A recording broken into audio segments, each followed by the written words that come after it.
Good morning and welcome to the Police and Crime Panel. Please note that the proceedings of this meeting are, as this moment, will be recorded and streamed live.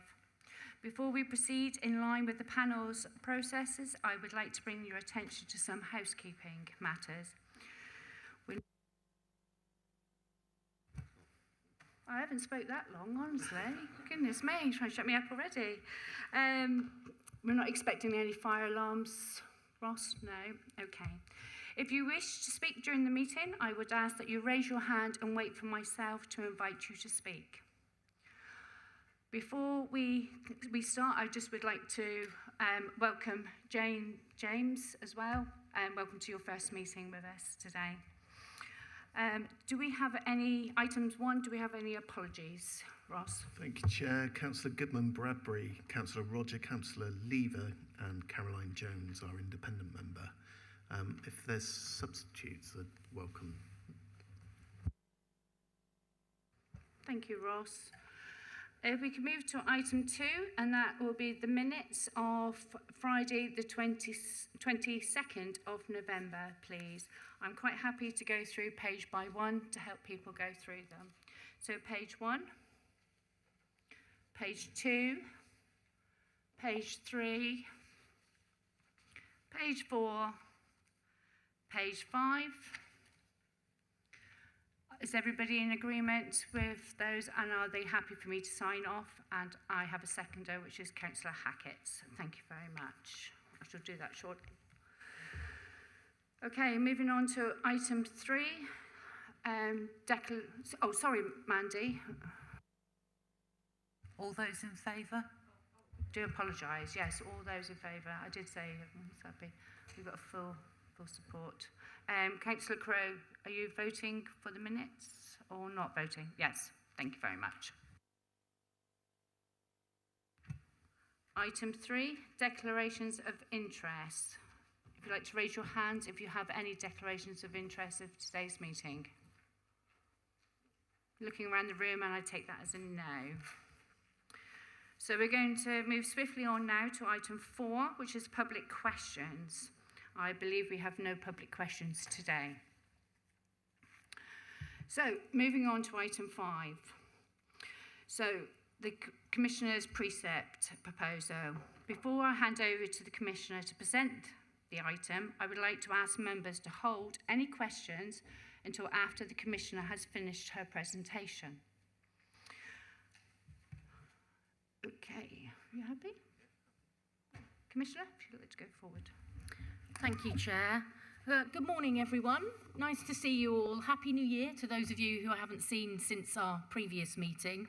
I'd obviously like to welcome Chief Constable James Vaughan, who is here to give some operational perspective to the budget that we're proposing today. And also Treasurer Nikki Allen, who is the one that has all the detail about the numbers, and some of the announcements have only just happened today as well. So there's some slight bits of news that have happened since we developed the proposals, but that doesn't change anything in what I'm asking for you today. So if it's okay, I will speak, then Nikki will speak about the budget, and then James has an opportunity to do the operational, and then it'll be open to questions if that's okay, Chair. Obviously like to give everyone a warm welcome today, because some of members, this will be the first time you've sat through a budget proposal, and it's the first time I've set a budget under a Labour government as well, Chair. So this is a first for me as well.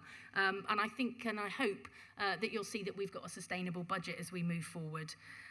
It's an important meeting in our calendar, our budget proposals, largely because this is going to shape the services that our communities will receive from policing. And that principle needs to be considered throughout this meeting. This is all about how we're going to utilise the funding to give our communities the services that they require. And hopefully you'll see today how the Chief Constable and I have put our communities first and foremost in our minds when bringing our proposals to you today. Our residents place trust in us to make sure that we make the right decisions for them, and we do this during difficult circumstances sometimes, where political life can be quite toxic and sometimes personal. But I have appreciated the collegiate nature of this panel in the past, and I welcome constructive criticism and debate today. Never before have I had to offer such strong leadership to ensure our communities are kept safe than I have over this past year. I'm hoping that you will see the further strong leadership commitment that's coming through in this meeting from myself, our Treasurer, and the Chief Constable today in tabling this budget. So my focus is on my leadership ask to you, that you play your part today in securing a sustainable budget for Devon and Cornwall Police, so that we can continue to keep crime as low as possible and reassure our residents that we listen and act in their best interests. An example of that listening is that I've added theft, as you know from the previous meeting, into the police and crime plan, which includes burglary and shoplifting. And I formally launched my police and crime plan earlier this week, actually, only the other day. And it's been built on both the national strategic policing requirements, the local peninsular strategic assessment, and the surveys that we've carried out over the years, and tried to pull those voices through into the plan.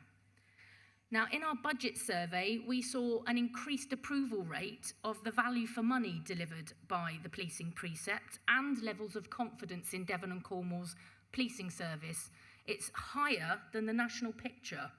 And we must never forget that we are servants of the people and will continue to listen to them and try and shape the services to meet their needs. So this means there are a few changes. There is a large focus on police performance. And I'm also considering, with the launch that we had this week, and I've added alcohol into the police and crime plan as well, as we know that is a driver for a lot of our crime. Our biggest challenge remains violence in this part of the country, and I'm wanting to hear radical ideas to disrupt domestic abuse, rape, and child sexual abuse in this term of office. We don't want to continue doing just the same things we've always been doing, because they are constantly increasing the reports that we get to police about these areas. So we need to do something majorly disruptive. And the government is really keen to halve the level of violence against women and girls, which I know we all want to see. So let's just start with some highlights of the year for you. I suppose, firstly, we've maintained record police officer numbers in Devon and Cornwall, 3,610, and we've been able to deliver really visible, highly hotspot policing, which I know you saw at the previous meeting, and we're really pleased to see that that's been working in your communities. And I think fundamentally, one of the things that they've achieved is just from May to September, our busy summer period particularly, there was 9,128 extra patrol hours that have been carried out, resulting in 127 arrests. And I want to secure the funding in this budget to ensure we can continue in this vein, because the money we received for that hotspot policing has not come through in this year's settlement. So I am asking for funding for £1 million to help secure what we were doing in relation to that. Staying with our communities, I'm pleased to say we've opened and will be opening formally Ivy Bridge Police Inquiry Office and Tavistock Police Inquiry Office in the next few weeks. And we're still awaiting Liskeard and Exeter City Centre that will happen a little bit later this year. We've seen improvements in public contact, which I know panel members have kept a close eye on and have requested many reports on it. And if you call the police in an emergency, they will now pick up within 10 seconds, 94% of the time. And in a non-emergency on the 101 number, they answer 83% within 10 minutes, and there's improvements continuing on that. I'm proud of the force's performance to the riots in Plymouth in August last year, and how outstanding teamwork across the criminal justice system secured swift prosecution of offenders and an end to the disorder. I convened a criminal justice board within 48 hours of the riot on the 7th of August, producing a strategy and an open letter to our communities, with the acting chief constable and the director of public prosecutions for the region condemning the violence and saying that we will be using the full weight of the law on anyone who gets involved. To date, 24 people have been charged, 23 of them sentenced, and it's an excellent work that when we all do this together, we can get swift justice. We just need to work out a way to do that on a day-to-day basis. It always works in a crisis, but it was excellent working between all of the partners. I'm especially satisfied that Devon and Cornwall Police seized assets worth £2.8 million from the self-proclaimed misogynist and alleged human trafficker Andrew Tate and his brother Tristan. £1.2 million of that has been earmarked for policing here in Devon and Cornwall. A special mention for Superintendent John Bancroft, who has been relentless in securing these assets from what we believe to be not the nicest person in the world. Now, what I will say is that we hope to spend that money on violence against women and girls related efforts as well. The Chief Constable is changing the way we allocate resources against priorities to ensure value for money, and the Chief Constable will touch on some of these in more details shortly. Savings will still be required going forward in the budget to meet a sustainable plan for the next 4 years, and we will require savings of £16.5 million by 2029. £6.5 million of those savings are included in this proposal budget that you've got in front of you for this year coming. In terms of regional projects, I'm delighted to announce that the Ministry of Housing, Communities and Local Government has confirmed an allocation of £1.3 million for our award-winning Prisoners Building Homes programme, and we have plans in the pipeline to build over 180 homes in the southwest. And I would particularly like to thank Sophie Baker, who is the director of that programme, for her outstanding energy and ability to form trusting relationships with multiple stakeholders to get that job done. Finally, victim support. It is gratifying that the service my office gives over a huge geographical area, the largest in England, 4,000 square miles, 13,500 miles of road, population of 1.8 million people, 24/7, over 365 days a year. Now, one victim is too many, as we all know, and we have supported 30,251 victims of crime in 2023 to 24, which is an outstanding number of people that's needed help. A mention here particularly, though, for our road victim service for families affected as a result of those killed or seriously injured on our roads, thanks to our Vision Zero road safety collaboration across the peninsula. That's a new service that came into effect that we're funding through Vision Zero. However, these achievements could be overshadowed by the unprecedented times and difficulties faced by the absence of policing leadership in this region, along with some members' dissatisfaction over a decision I made last year. My instinct is to always try new solutions, and as I said, I want to be radical in this term of office to tackle crime. But I sometimes get it wrong, and I will always own my mistakes when they happen, and I will always apologise when I need to. I had good reasons to hire a Deputy Police and Crime Commissioner, but I accept that I should have communicated more clearly with the panel after the meeting, and I have already apologised for this, and I do so again now. That was against a backdrop of issues. As you know, I suspended the acting Chief Constable for potential gross misconduct, whilst the substantive Chief Constable is also suspended. I have, however, recruited an experienced and talented Chief Constable to help us, a man who's been committed to serving communities across the southwest for over 30 years. I'm proud that James has hit the ground running with a vice-like grip on performance and strong, experienced leadership. I'm pleased to report that public confidence in Devon and Cornwall Police remains unaffected by the turbulence. However, I wish to thank the Vice Chair of this panel, thank you, Councillor, for your support with other representatives from His Majesty's Inspectorate of Fire and Rescue Service and Constabulary, the College of Policing, the Chief Executive of Cornwall Council, that I was able to secure an interim Chief Constable in James Vaughan QPM, who I now formally introduce to you today, and James took up his post in December 2024. There have been lots of questions about the suspension of the substantive and now acting Chief Constable. With regard to Mr. Kerr, the issues that have resulted in his suspension were not known at the time of his employment. When the matters were raised with me, I fulfilled my mandatory duty to refer these matters to the investigating body for police conduct matters, which is the Independent Office of Police Conduct, and subsequently suspended Mr. Kerr.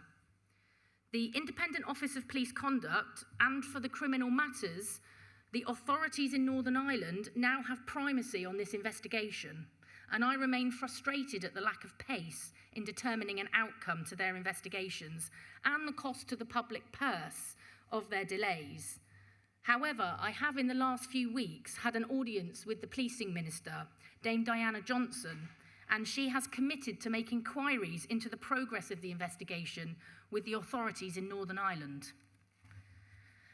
I did not appoint Mr. Cornwall to the role of acting Chief Constable, as the law provides for an automatic line of succession when a Chief Constable is absent and a substantive Deputy Chief Constable steps in to fulfil the role. Similarly, when matters were raised to me about an allegation of potential gross misconduct about Mr. Cornwall, I made a mandatory referral to the IOPC and suspended him. The IOPC are the investigating body for these allegations, and I await the outcome of their investigation. In both cases, the public would not expect that a Chief Constable who is being investigated for potentially serious matters to remain at the helm of policing until those matters have concluded. I have taken my responsibilities and legal obligations as a Police and Crime Commissioner seriously and have dealt with both matters in accordance with my statutory duties. I have started the process of formally returning the acting Chief Constable to his substantive rank of Deputy whilst the investigations are ongoing. The monthly cost of our current situation is eye-watering, but legally necessary. Unless I do something bold in these unprecedented times, we're never going to move forward. And I have raised these costs with the government and asked for assistance. The force's performance has also not been satisfactory or consistent. While improvements have been made in public contact, the management of sexual and violent offenders, it is still wanting for crime recording and investigation standards, and currently remains engaged with His Majesty's Inspectorate of Constabulary and Fire and Rescue Service. However, the Chief Constable and I attended the Oversight for Policing performance in London last week, known as PPOG, and already this group are encouraged by his strong, decisive and visible leadership.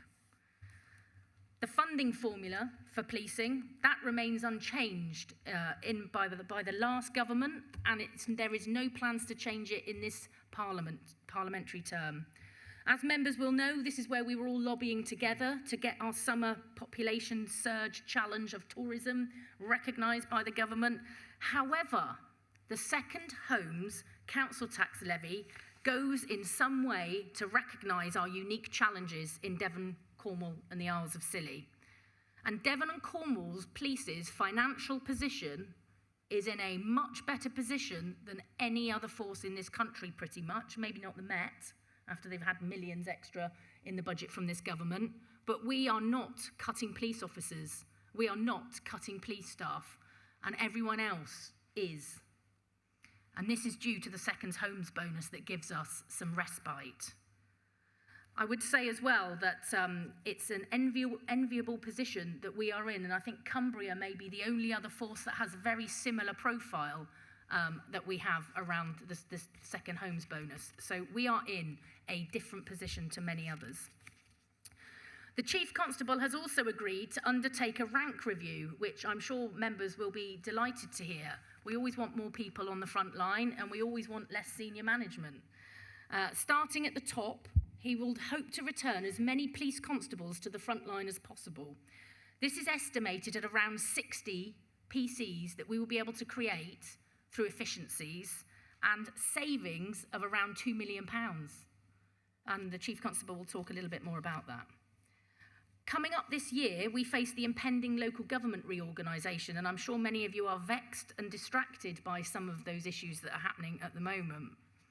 And the consideration for a mayoral authority for Devon and Cornwall is being considered, yet to be determined. We also face a government budget settlement that is below the costs for the increased policing pay award, the employer's national insurance and inflation, and not safer streets funding either. So we've had that for a number of years. I know Plymouth, Exeter, Falmouth, Torquay, Paignton have all benefited from at least £500,000 that's come to help do CCTV street lighting, street marshals in your areas. That fund is not available in the budget this year. That's why I'm creating a fund to help improve public confidence and safety, and I will call it Street Focus. This is building on the branding and blueprint that we started in Torquay, and I know Chair has asked many times, when are you going to get round the region? So I said Camborne would be my next focus, but we are building on the blueprint that we started in Torquay called Street Focus Torquay, and I will have a £1 million fund that I would promise to expand that across the region. In addition, the government's target to halve the level of violence against women is hugely ambitious, but one I know we all want to see happen, and we'll all lean into our own local authorities and our partners to try and make that happen. On a positive note, the government has created a neighbourhood policing grant, which is to increase PCs, PCSOs or specials in the neighbourhood teams. Now, we were told last week in the initial settlement, what's it called, the draft? Provisional, that's it, the provisional settlement, that we would have £2.3 million for that. At the moment, we only have it as a one-off fund because the comprehensive spending review has not taken place, so we can't guarantee it will be in the budget for future years. But they have just announced this morning that they will be doubling the size of that neighbourhood policing grant. So this is good news for our communities. I am in discussion with the government about the criteria for this grant, which has yet to be released. I'd like to consider, and I know Councillor Alvey will be particularly interested in, whether or not we could include tri-service safety officers in that mix. We are the only place in the country that has them, and we would like to include them in that neighbourhood policing grant, which means we could expand well into Devon and do much more exciting things. I've written to the Minister about that to see if that can be considered. Members of the panel will also be aware that the government announced that firearms licensing fees are going to be going up. This all happened a few weeks ago. There has been insufficient time to understand the full implications of that and the new fee structure that's happened, but we do know we won't achieve full cost recovery for our firearms licensing department. If I give you a vague conception, it's about 2.3 million for the firearms licensing department, and the amount we'll get potentially in this year, because it starts February, it starts immediately almost, is about 500,000. But it is more than we would normally have. So that's £500,000 we wouldn't have. So again, thank you to the Labour government for putting that forward so quickly. There are policing challenges, though. Those are our policing challenges, and I'm more than aware of the challenges facing each and every household in Devon and Cornwall and the Isles of Scilly today, and across the country, and they are equally stressful. And it is our duty to bear these in mind when setting a precept. It's difficult to ask for more money when times are so hard for people. However, the support provided by most local authorities, and thank you to, I think, nearly every local authority offers this now, for families who are in hardship and children leaving care, some local authorities support them too, and with full cost recovery for council tax. And that's the right thing to do. So the poorest in our communities will be able to claim up to 100% support for the council tax liability. Value for money is at the forefront of my mind, and as I'm aware, that is a priority for everyone. We're all trying to see how we can best use the taxpayers' resources, and it's a balancing act, maintaining services while looking for marginal efficiency gains. So after careful consideration, balancing the demands and opportunities I have described, my proposal is for a total precept increase of £13.70 for this year, which equates to a council tax band D of £288.20. This represents an increase of 4.99% on the council tax band D equivalent for the police element of the council tax for the 2025-26 financial year. Currently, band D households pay £27.45 a month over 10 months, if paid monthly, and this will rise to £28.82. I understand that many of you are frustrated with some of my decisions, but within your own councils, you have equally difficult decisions to make. And I have always acted in the best interests of the people of Devon and Cornwall, as I know you also do for your constituents. I've talked a lot about leadership this morning, and I know we work best in our communities when we work together. And you have graciously supported, mostly and largely, my previous budget proposals. Maybe not unanimously, but largely. So my ask is that you support me in a precept increase of 4.99%, equivalent for a Band D property of £28.82 if paid over 10 months. Thank you for your patience, panel. In a moment, I'll ask the Chief Constable to give his perspective of the operational challenges that he sees. But first, I'll let Nikki Allen talk through what those numbers mean, what has landed with us, and what it means for us going forward over the next few years. Nikki. Thank you very much, and please excuse me, I've got a bit of a croaky voice at the moment. My throat is suffering, so I will endeavour to get through this as easily as possible. Can you put my slides up, please? So what we're looking at the moment, the slides will be available to all members, so they will be sent around to you, so please don't worry about taking down notes. And the slides will focus on the financial data and information. However, you will appreciate that there has been consultation. There is a staff survey attached to this, and obviously we've had a lot of discussion with the Chief Constable over what's included within the budget for this year. And when I say this year, I've already moved on to 25-26, so excuse me. So overall, this is the provisional settlement that we had in 25-26, and obviously you know that we've had the final settlement came out very late last night. I think it was about 6 o'clock. And the only change in the final settlement to the provisional was the doubling of the neighbourhood grant. Everything else has remained as we expected. So overall, these figures that you see on here are based on the provisional settlement. The increase of the neighbourhood grant will not affect the net revenue budget, as it is a specific grant and dealt with slightly differently, so it will still remain the same. So what we're looking at now on these particular slides is we've got a 339 increase in core grant, which nationally, which is an 8 million increase for Devon and Cornwall. We have 12 million decrease in specific grants, which is a 900 decrease for us. Some of that has been moved into the core with regard to the uplift. There's 330, now 430 million pounds new grants, and that is specifically around the National Insurance Grant and the Neighbourhood Policing Grant. On the basis of the settlement, the government estimate the precept that would be generated if all PCCs go to the maximum of £14, and they also use a council tax base increase across the piece based on the budget responsibility. That's 0.8%, and as we know, ours has gone up much higher than that. It's actually gone up by 4.65%. So based on those figures, the overall increase now, it was 6%, it's now 6.6%, and it was 5.9% for Devon and Cornwall, it's now 6.5%. So the next slide I just wanted to show you, because this is how the provisional settlement actually works. So when we look at these increases together with what Devon and Cornwall will achieve, we need to bear in mind that a large proportion of the increase that Devon and Cornwall will see, we are assuming will come with additional expenditure. So the Neighbourhood Policing Grant, we assume will be fully used on additional officers, PCSOs, as the Commissioner has said earlier. And the National Insurance Grant is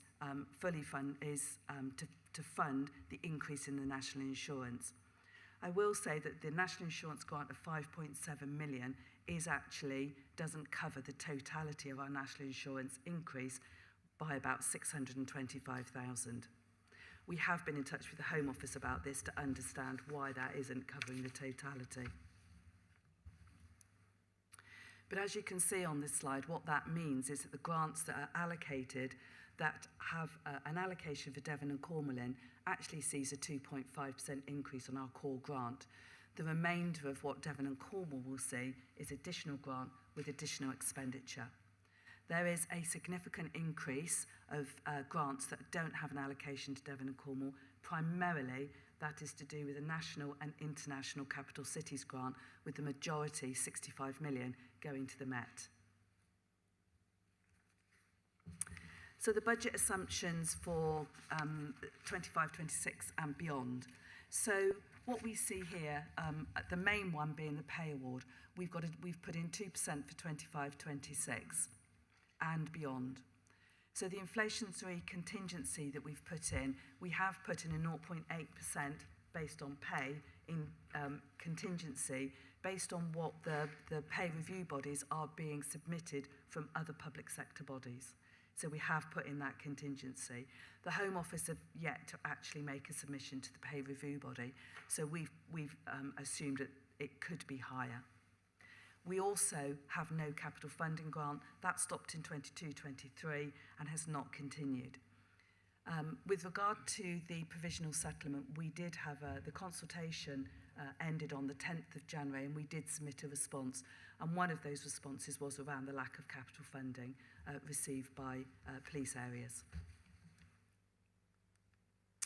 So Devon and Cornwall, this is the planning assumptions of what we've got.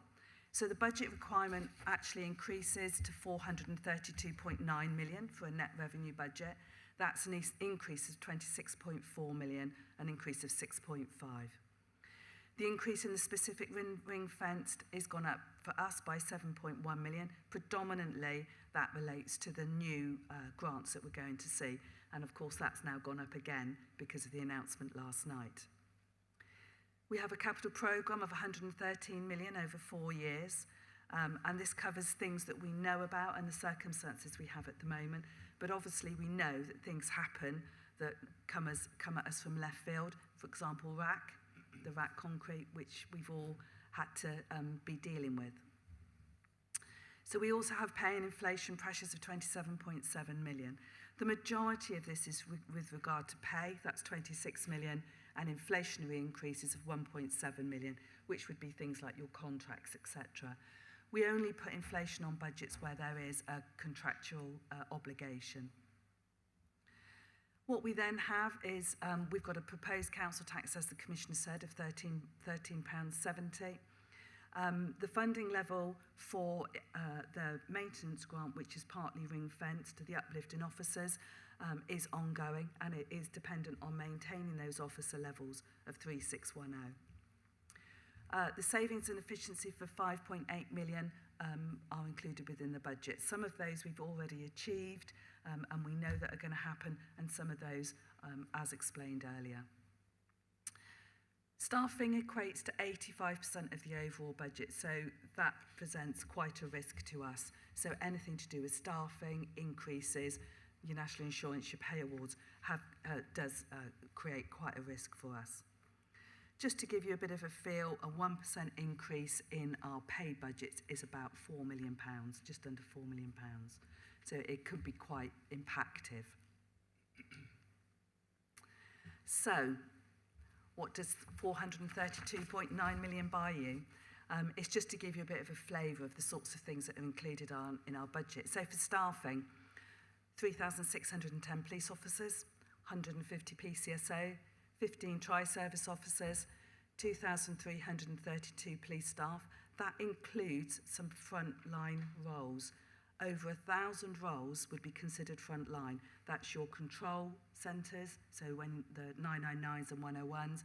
There's also some in crime and criminal justice and the vulnerability support. And we have 55 police dogs. We consider those staff.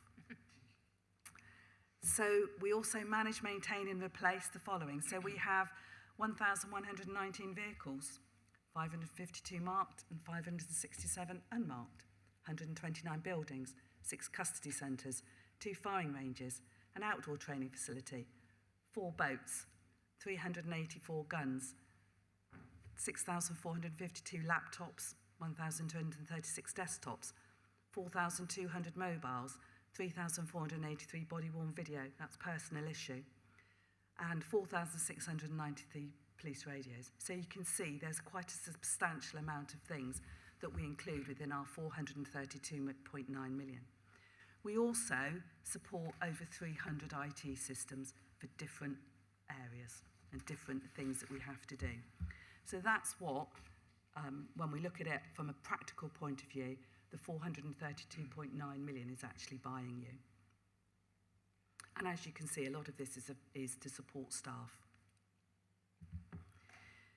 When we come on to financial resilience and financial risks, what we're looking at here is the fact that we continue to see Section 114 notices. So over the last 6 years, we've seen public organisations, public sector organisations struggle and some issue Section 114s, and I think we're all very familiar with that now. Some of this you will have heard before, but I think it bears repeating.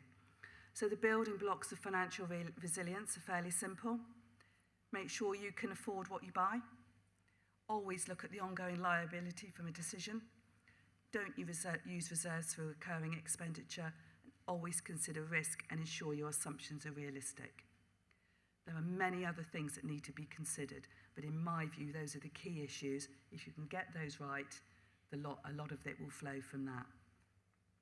Some of the mitigations of the risks would be a balanced medium-term financial position, which we have before us.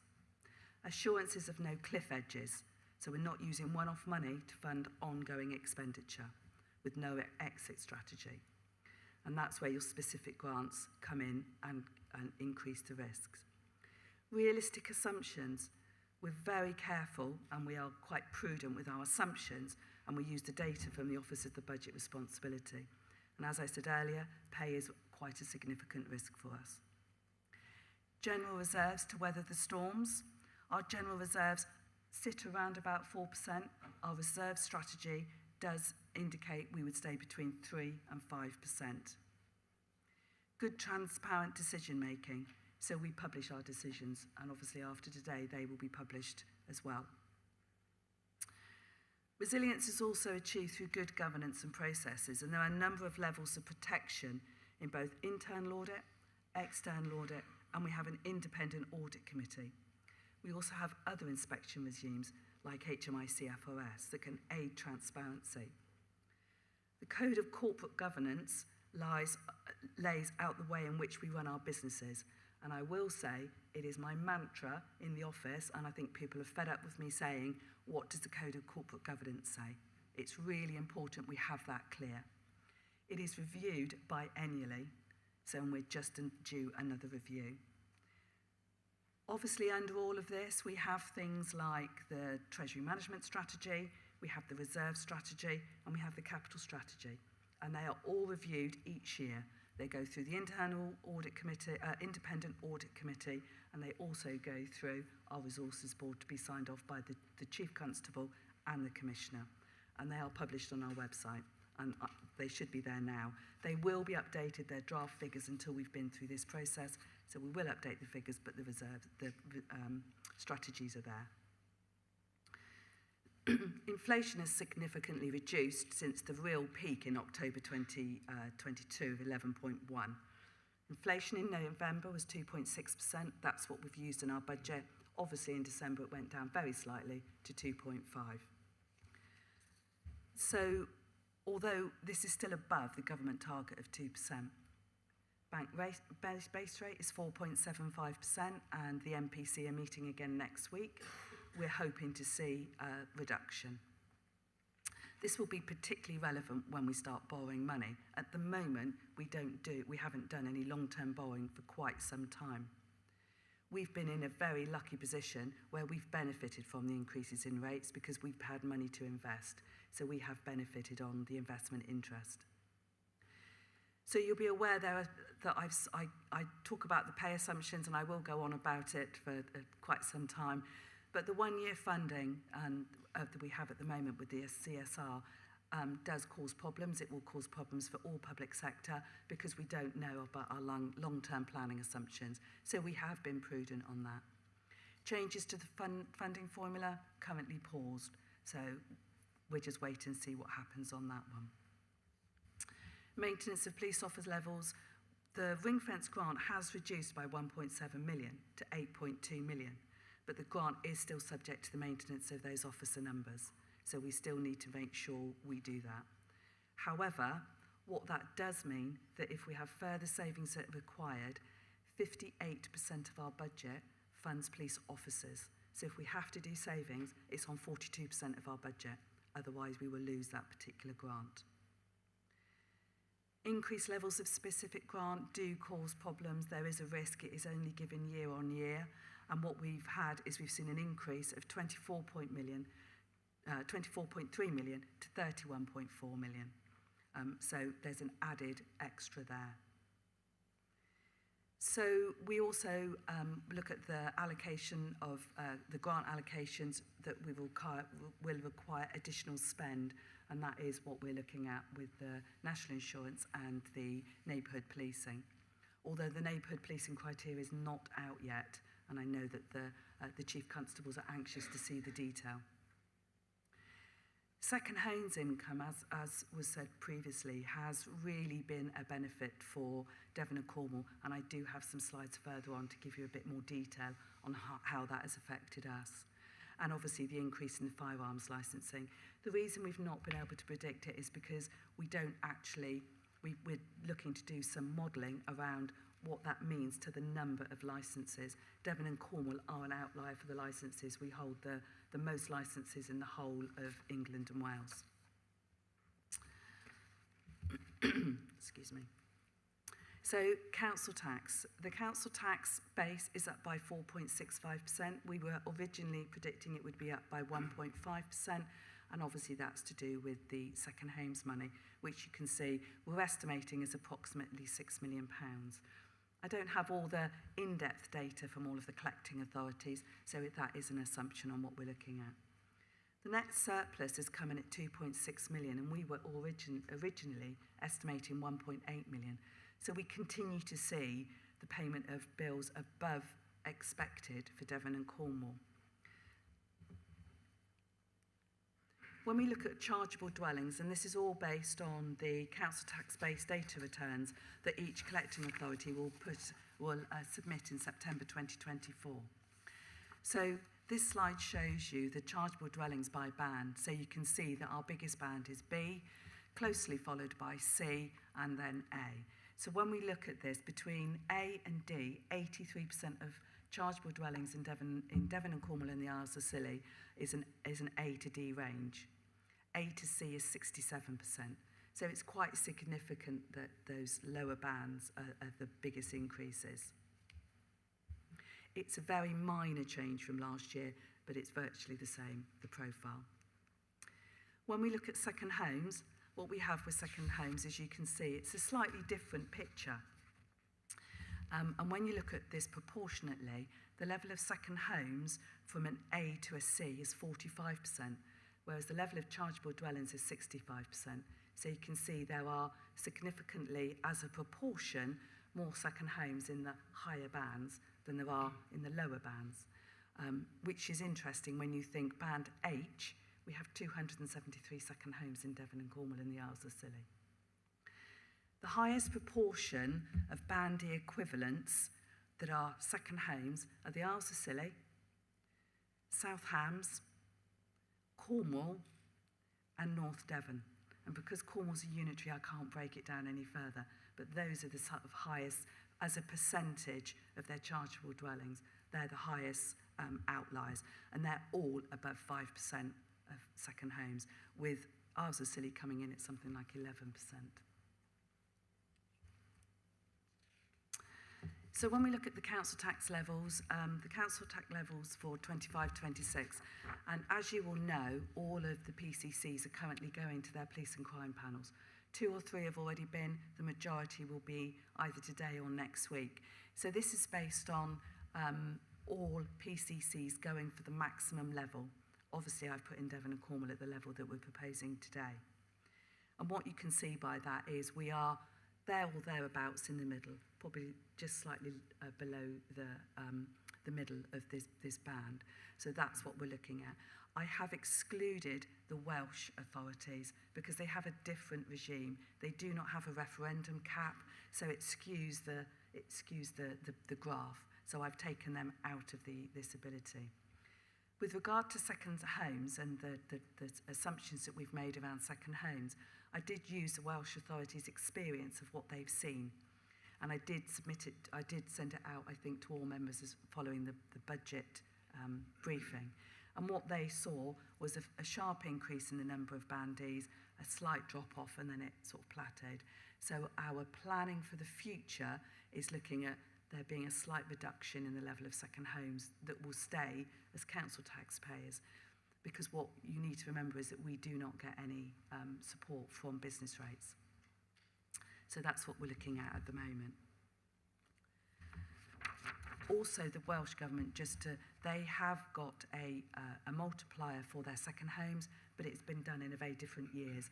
They've been able to charge, I think, 200% from about 2017, and it's now gone, they can go up to 300% of the council tax charge. Not all of it have done that, though. So when we look at council tax proportions, you'll see us in the middle with the different colours. I'm sorry this is so small, but when you're trying to get 43 across a page, but you will get these all out so you can have a look at them. So this again is based on the provisional settlement, and what we're looking at, again, we're virtually in the middle, 41% council tax and 59% government grant is the proportions that we're looking at. That's a very slight change on last year. So just coming on to the management of reserves, so the reserve strategy sets the framework and outlines the risks. It is reviewed and updated annually alongside the Treasury Management and Capital Strategy, and as I've said before, published on our website. The Independent Audit Committee did review it this year, and they were comfortable. A couple of minor issues that they asked us to look at, and we did, so that's now been published. So the general balance is, as I've said before, between 3 and 5%. At the end of at the end of March 25, we're predicting that it will be 3.9%. So we tend to hover around the 4% level. And other mitigations we do is we do monthly monitoring, which is reported through to the Chief Constable and the Police and Crime Commissioner, so that if we are overspending, we can start correcting that as we go through.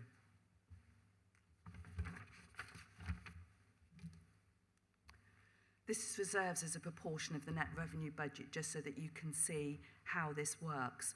The yellow ones is the revenue reserves, and you can see as a proportion, they hover around the 4%, which is within the levels of the reserve strategy.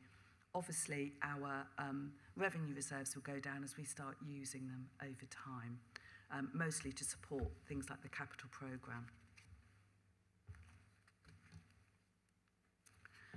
So this is just a table, and it's in the report, and it literally is just saying this is what the council tax band B will look like for each level, based on the £13.70 increase and how that has changed from last year. So that's just representative of what the council tax bands will look like. This particular slide is a duplication of slide 5. It is a complete duplication with the additional one in yellow. And that's in bold and yellow for a reason. So as the Section 151 officer for the Police and Crime Commissioner, I must personally be assured that this is a robust and sustainable budget. And I can confirm that I am assured on the robustness and sustainability of this medium-term financial plan. What I'm also delighted with is that we've got a 4-year balanced position. So I can commend that to the panel as, my view, robust and sustainable. Thank you.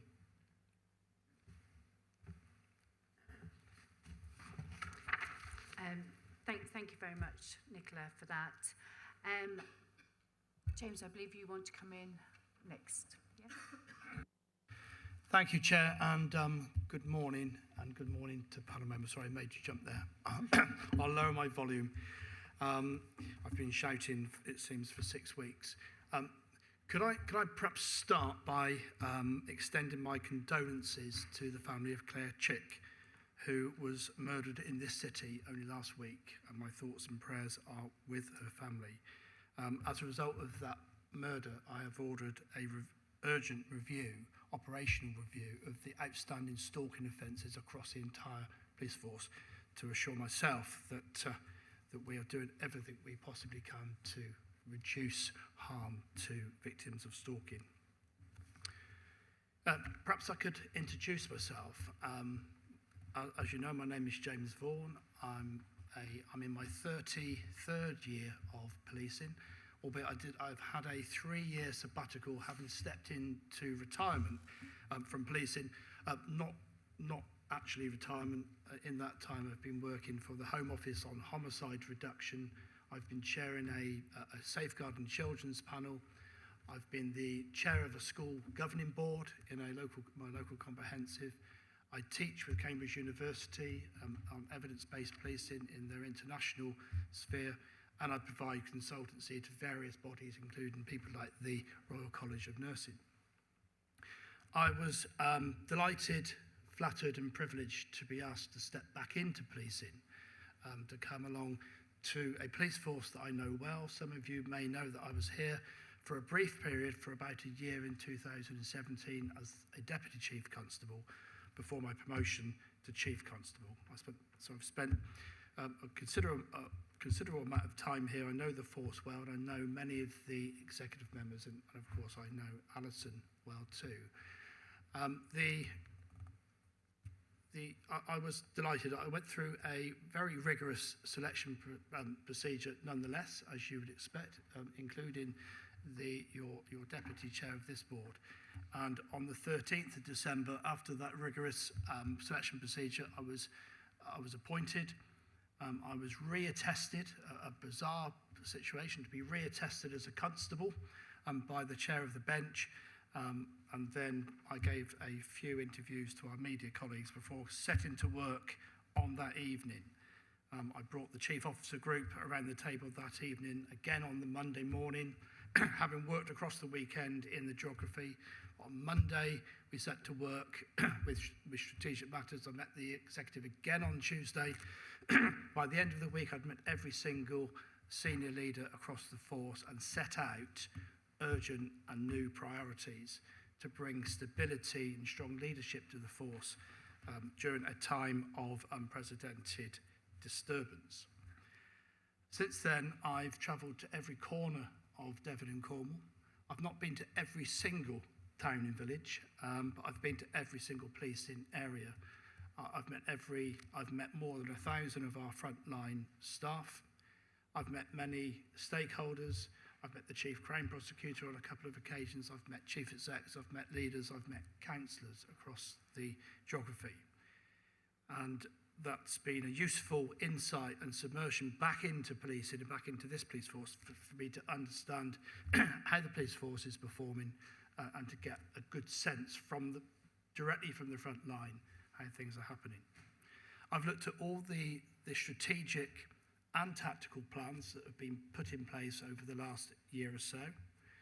I've examined the governance structures that the force have in place to manage day-to-day operational business and strategic business, and I've attended and observed all of those meetings to understand for myself whether or not they are fit to take the force forward at the urgent pace that it's required.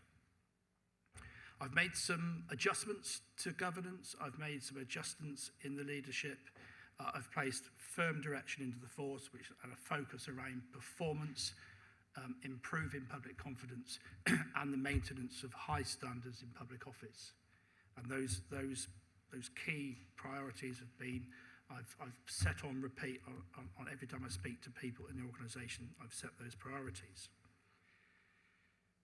As the Commissioner described, last week I went to the 3 times a year the Commissioner and I are called in front of the Chief HMIC or FRS and a range of senior stakeholders, including this time Dame Diana Johnson, to be held to account for the performance of Devon and Cornwall Police. As you know and has been described, we are in a state of engage, which is an enhanced state of monitoring around our performance. And there have been 4 key concerns raised by the HMIC, 2 of which have now been discharged. One is around the management and oversight of our registered sex offenders, and I'm glad to see that that has been discharged. I've been out and personally met those teams and was actually inspired by some of those officers that are doing work to protect our communities against the threat that is sometimes posed by registered sex offenders. That's back in good shape. There's some minor further investment to ensure that that is sustained over the long term, but I'm very confident with that. Contact, which is something that vexes every police and crime panel up and down the country. It certainly affects our public very, very acutely. Contact was in a dreadful state 18 months ago. There were long delays, high abandonment rates, and 999 calls weren't being answered anywhere near as quickly as they should be. And the force has worked really hard over the last 18 months to restore good service, and you'll see from the performance pack in your pack that the service has been restored to much more acceptable standards.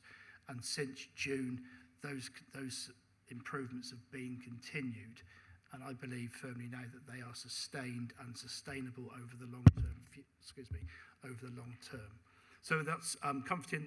I must commend the force for the fantastic work it's been doing to bring about those standards, and I will ensure that those standards of service are maintained as we go forward. But there are still two areas that remain a cause for concern for the HMIC and a cause for concern for the Commissioner, and for me as an urgent priority coming into the force. And one of those is how we accurately record crime that comes through the various channels that you can record crime. And secondly is how well those crimes are investigated. Again, I give due credit to for the force for putting in place some good plans.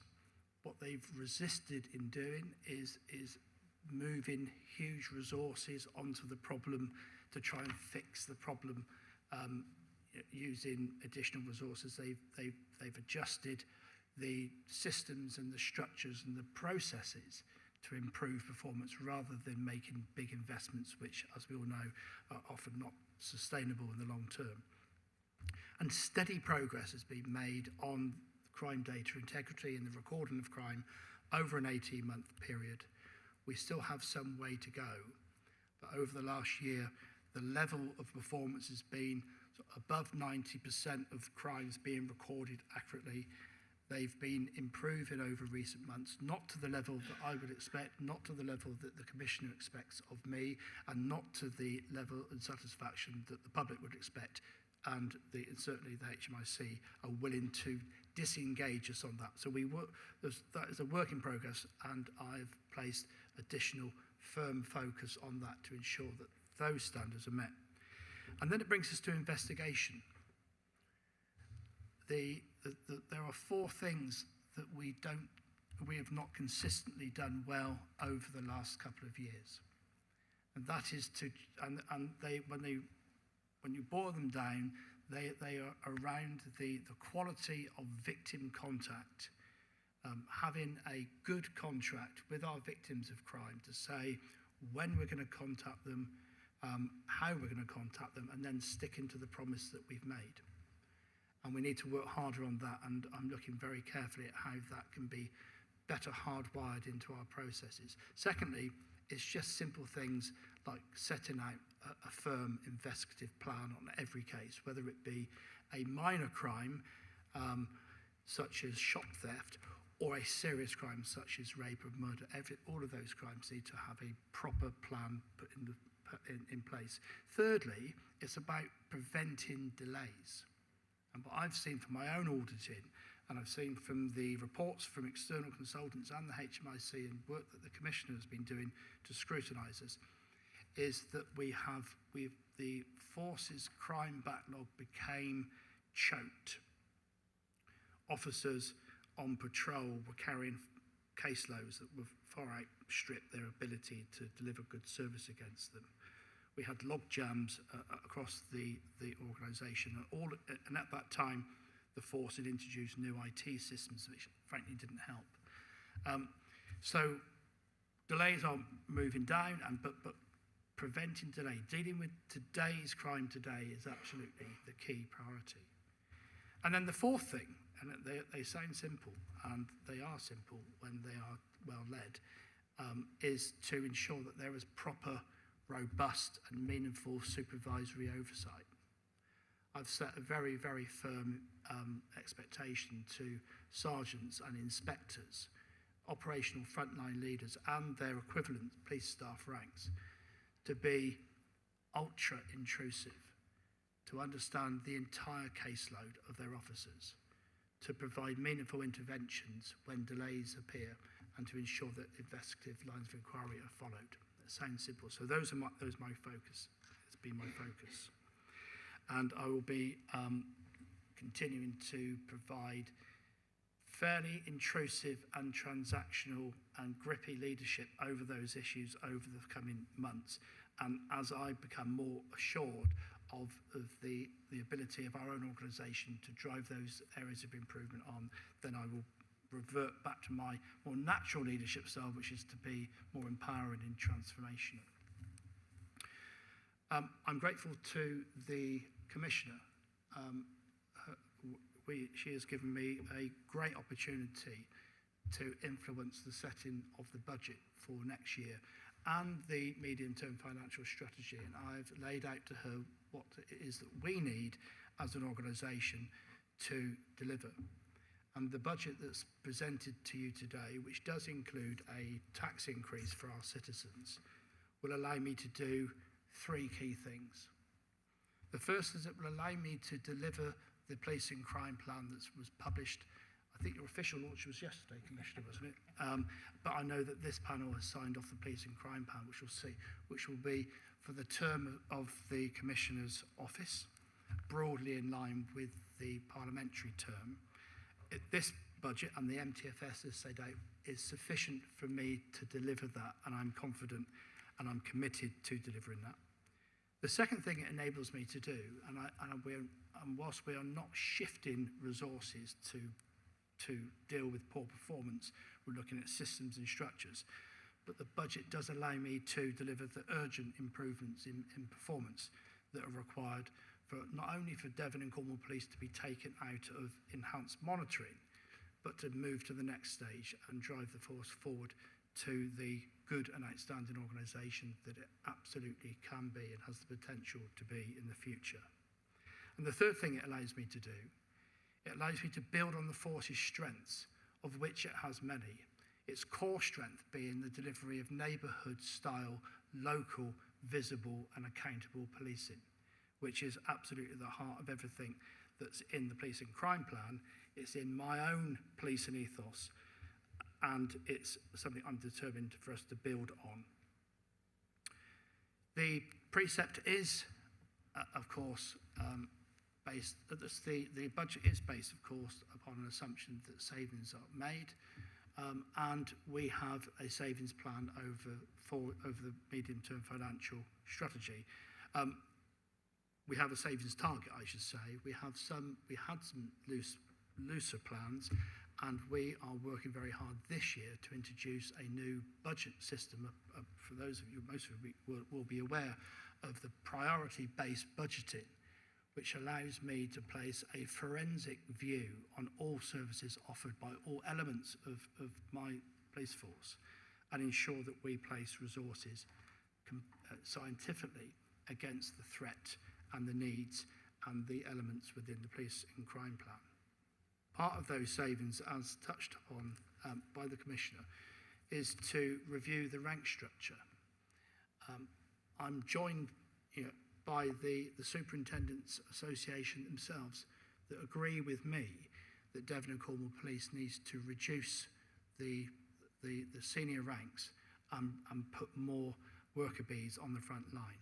So we have a plan over the next year to reduce senior ranks, to free up £2 million worth of savings as part of the savings target within the medium-term financial strategy, but more importantly, to place at least, and I'm going to under-promise and over-deliver, but at least 60 constables back on the front line across the two counties. But I'll pause there. Thank you, Chair, for indulging me in such a long introduction, but I'm delighted to be here and thank you for your warm welcome.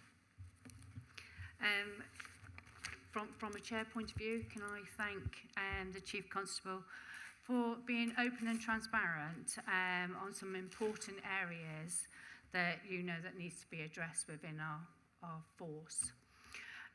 Members, I'm quite happy to open for questions to the Commissioner, please. So I'm seeing a row of hands. I'm seeing Councillor Toms first, please.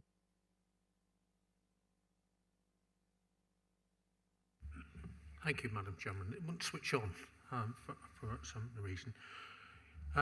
Everybody in this room will know that I've spoken many times about the second home tax and what it would bring to the police if it was ever invoked. And it has been invoked, and it means that it will make a difference. But I have a problem with how this might be spent. And when you think there are 12,600 of those homes in Cornwall and only 14,000 in Devon, and the whole of Devon, I think that Cornwall should get a proportion in relation to that second home tax spent within its borders. Because I know that policing in Cornwall has been decimated. During COVID, they took away officers from my own area and they moved them to the cities, in fact, this city and others, and they did that. But they've never been replaced, and they're talking about bringing new officers back, but probationers, and they will not be effective for at least 3 years in our area. But the announcement this morning, 13,000 new officers, £100 million. Well, I can do some maths, and I can tell you that the 100 million will give you 2,000 officers. I spoke with Nikki prior to this, and the cost of a PC on the streets is somewhere in the region of £50,000 a year with their add-ons, their pensions and everything else. So, you can do the figures yourself. You can see how it works out. The average is 67, which, I thank Nikki for giving me the information. The funding formula is totally wrong. Why should cities, metropolitan districts get far more funding than us?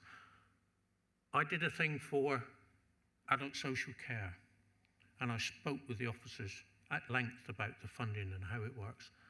In Cornwall, before we deliver a service for adult social care, we drive 13 million miles. That is £5.2 million at 45 pence a mile. Before we've even gone in and sorted the person out, Devon will be very similar, if not far more similar than us because of the numbers. Councillor Toms, can I, as much as I'm finding it very interesting to listen, but can we just bring down to the question for the Commissioner? Right. The reason being, there'll be a lot of members that want to talk, and we're already running over. Thank you. We're £600,000 short on our NI payments, which is devastating news.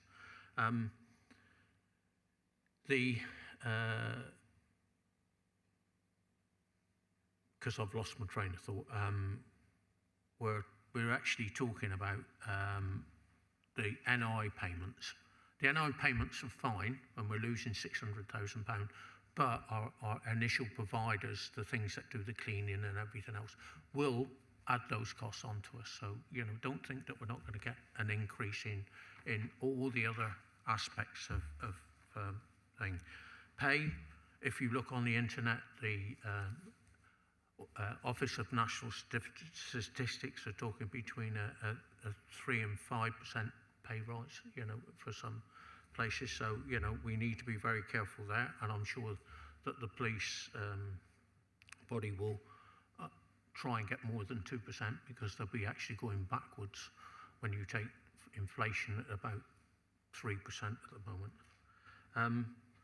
The extra payments, 2 officers of 27.7 million is going to have an impact on that money that we've got extra. So, it isn't like we think it's not going to be instant extra money from second homes and the extra money.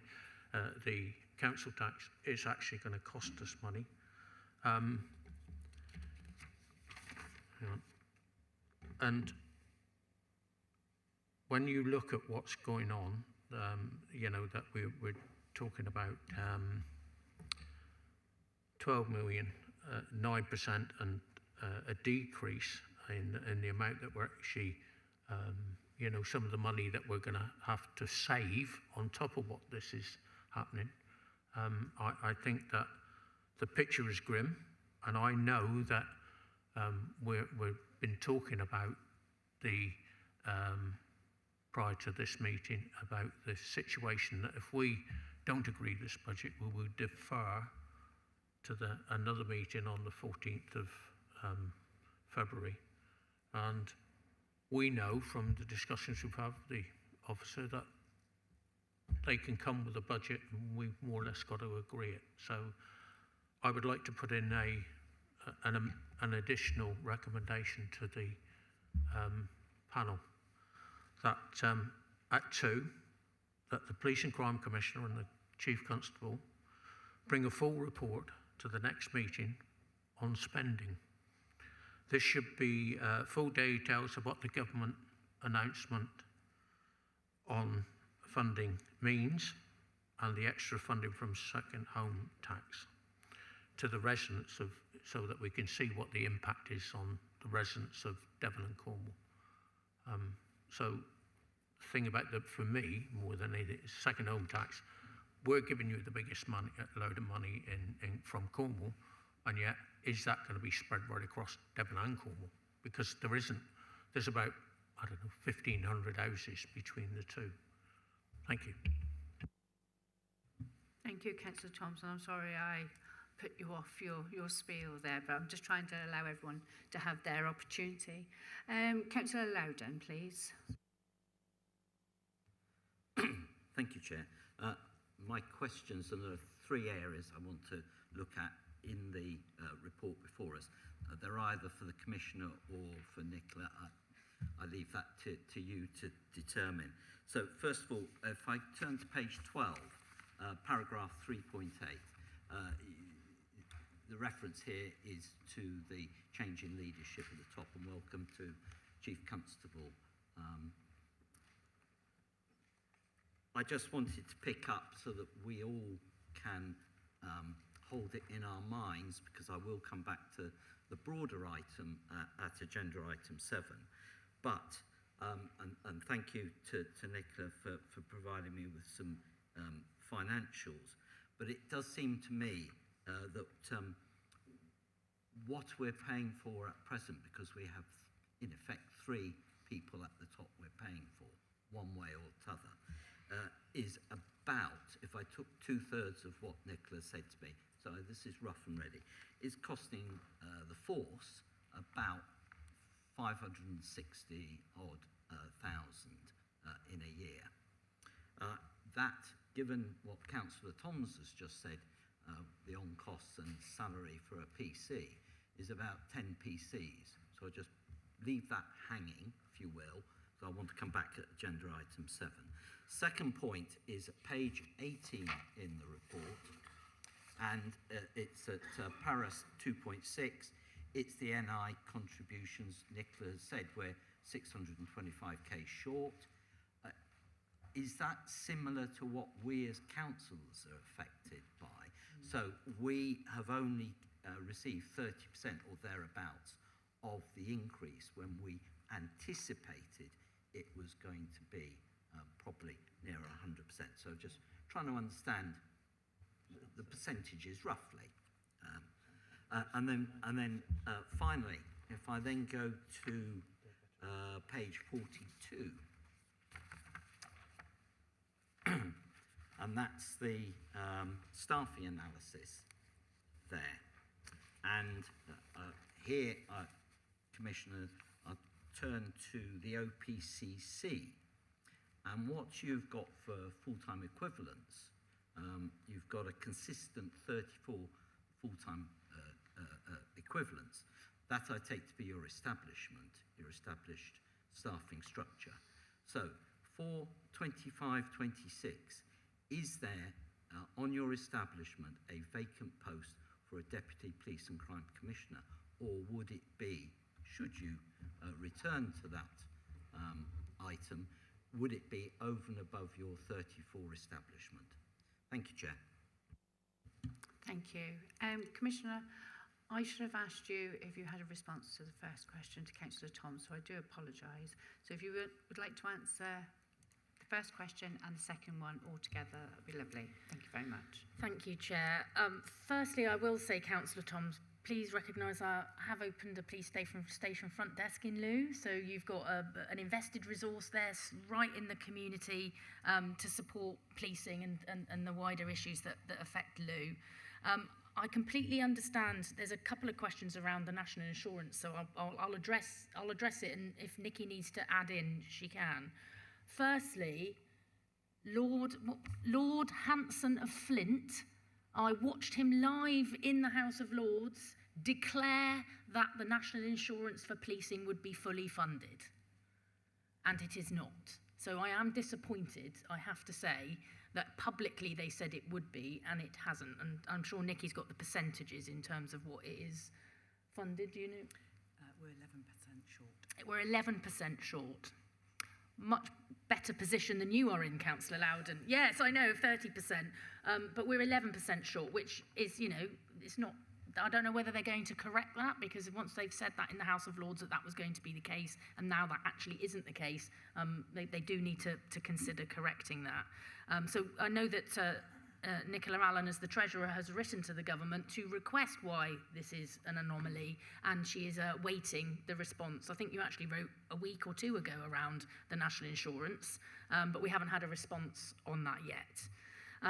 In terms of the wider issues around Loo, I'm sure the Chief Constable has heard your thoughts about the neighbourhood policing in Loo. I will say that you have one of the best committed sergeants in South East Cornwall called Dan Lewis, who does all of the drugs operations, and he's been in Loo a few times with that passive drugs dog and all the specials and the undercover cops to flush out the drugs that are happening in South East Cornwall, and he's been persistent and committed to doing that. He's done about 5 phases of it now. He's the only sergeant I know across the whole of Devon and Cornwall Police that has committed and persistently done that, and he should be lauded for it. Just in terms of the second homes bonus, I have received a letter from the leader of Cornwall Council requesting some areas that she would like to see some investment in relation to second home bonus. So I have taken that into consideration in the budget. I also received a letter from the leader of Devon County Council, and I've also received representations from the chair of the Police and Crime Panel as well. So just so that you're aware, I have received that information and I have taken that into consideration in the budget. One of the things I will say about Cornwall, though, is that it isn't just policed by the police in Cornwall. So let's, a bit like your local authority doesn't just do the little bits in the area where there might be a problem. It covers a whole geography, and the corporate resources that may well be needed in Cornwall may not sit in Cornwall all the time. So do just be aware of that. But I have received those letters and I have considered them as part of the budget. Thirdly, just to make a point about the cost of the Chief Constables, it is eye-watering. It's about £70,000 in total pounds a month that we are paying to have 3. I have written and requested that we revert the acting Chief Constable to the substantive post that he was employed to do, and I'm in the process of making that happen at the moment. I have written to the Policing Minister, who I'm so delighted. I have to say it was a very positive meeting. I think she's done more if she does act on what she says, she will have done more than the previous policing ministers and home secretaries to help me since I've had this situation with Northern Ireland. So I'm really delighted with the policing minister willing to reach out to the Minister of Northern Ireland to ask for an update of why it's taking so long. So really happy about that. But yeah, it's eye-watering. But, the Chief Constable is really keen to look at making sure we don't over-egg all of our rank elsewhere either. So we are looking to see how we can release more officers onto the front line through efficiencies.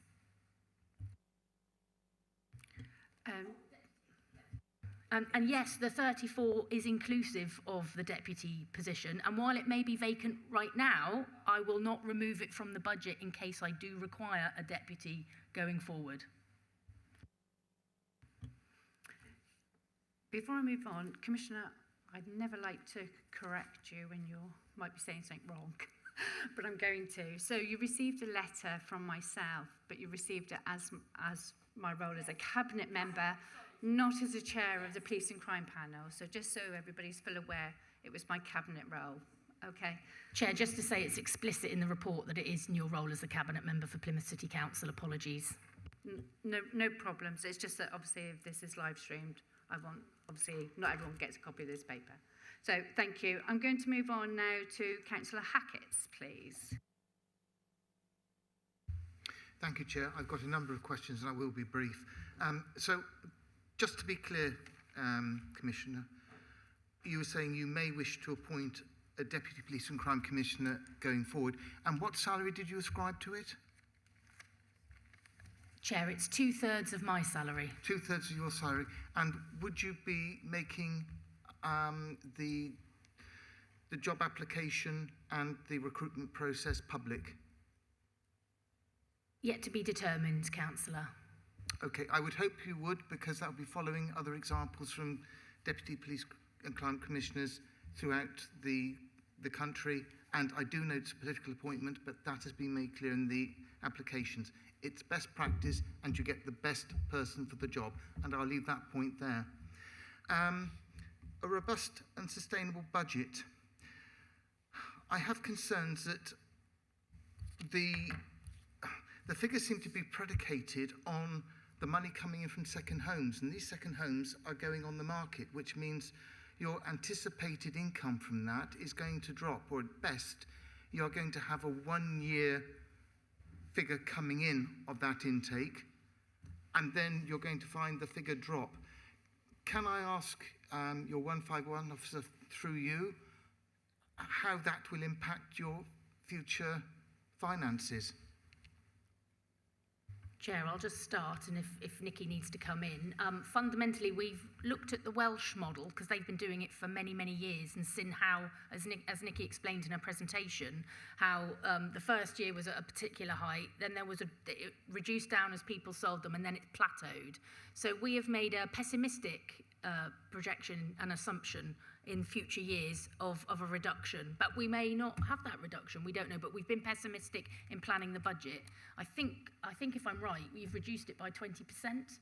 Yes. As a prudent assumption to make, so that in case that is what will happen following a year's worth of paying double the council tax in Devon and Cornwall and the Isles of Scilly.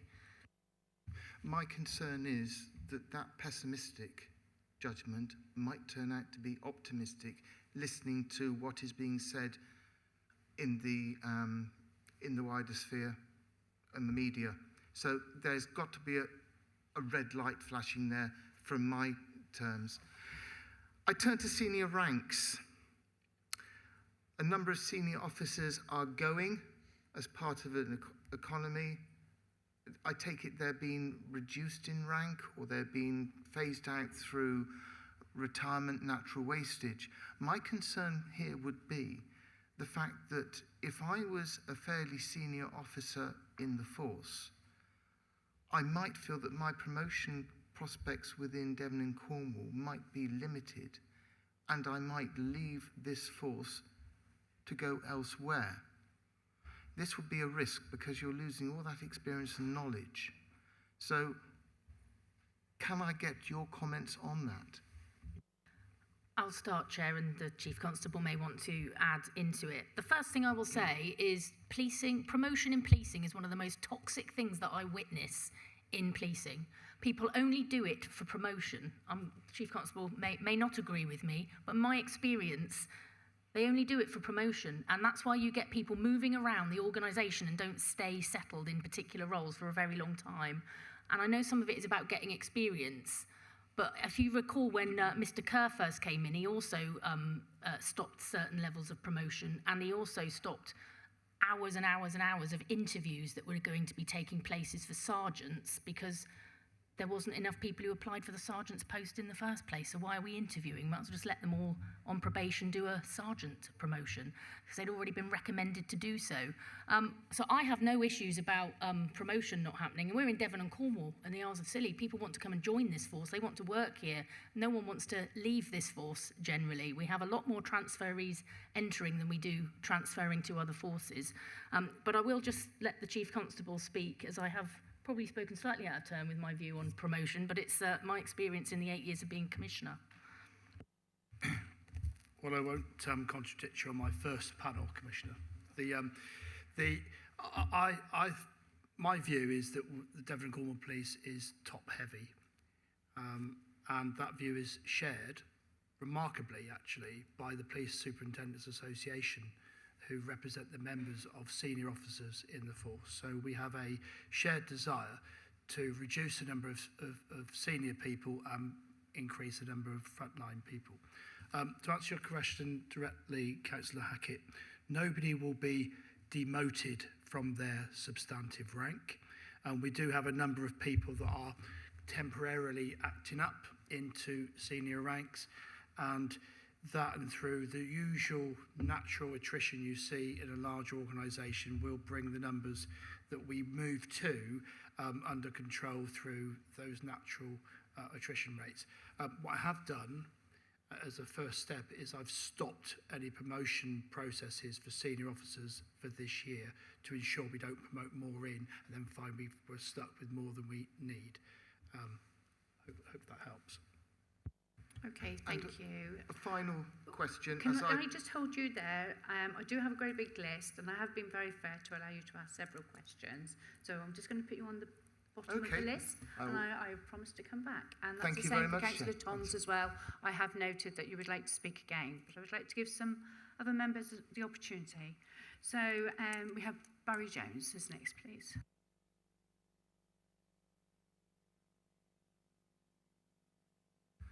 In the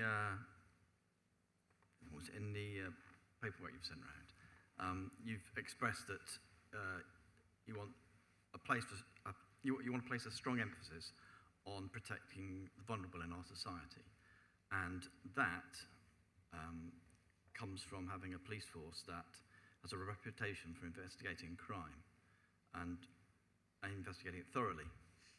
Now, the Chief Constable has also said that he wants to make a top priority of dealing with the two causes of concern, one being investigating crime. Our last meeting, we talked about this, and we talked about Project Synergy coming to an end, and you didn't think that it was going to generate any benefit. Project Synergy was a investigators working in hubs.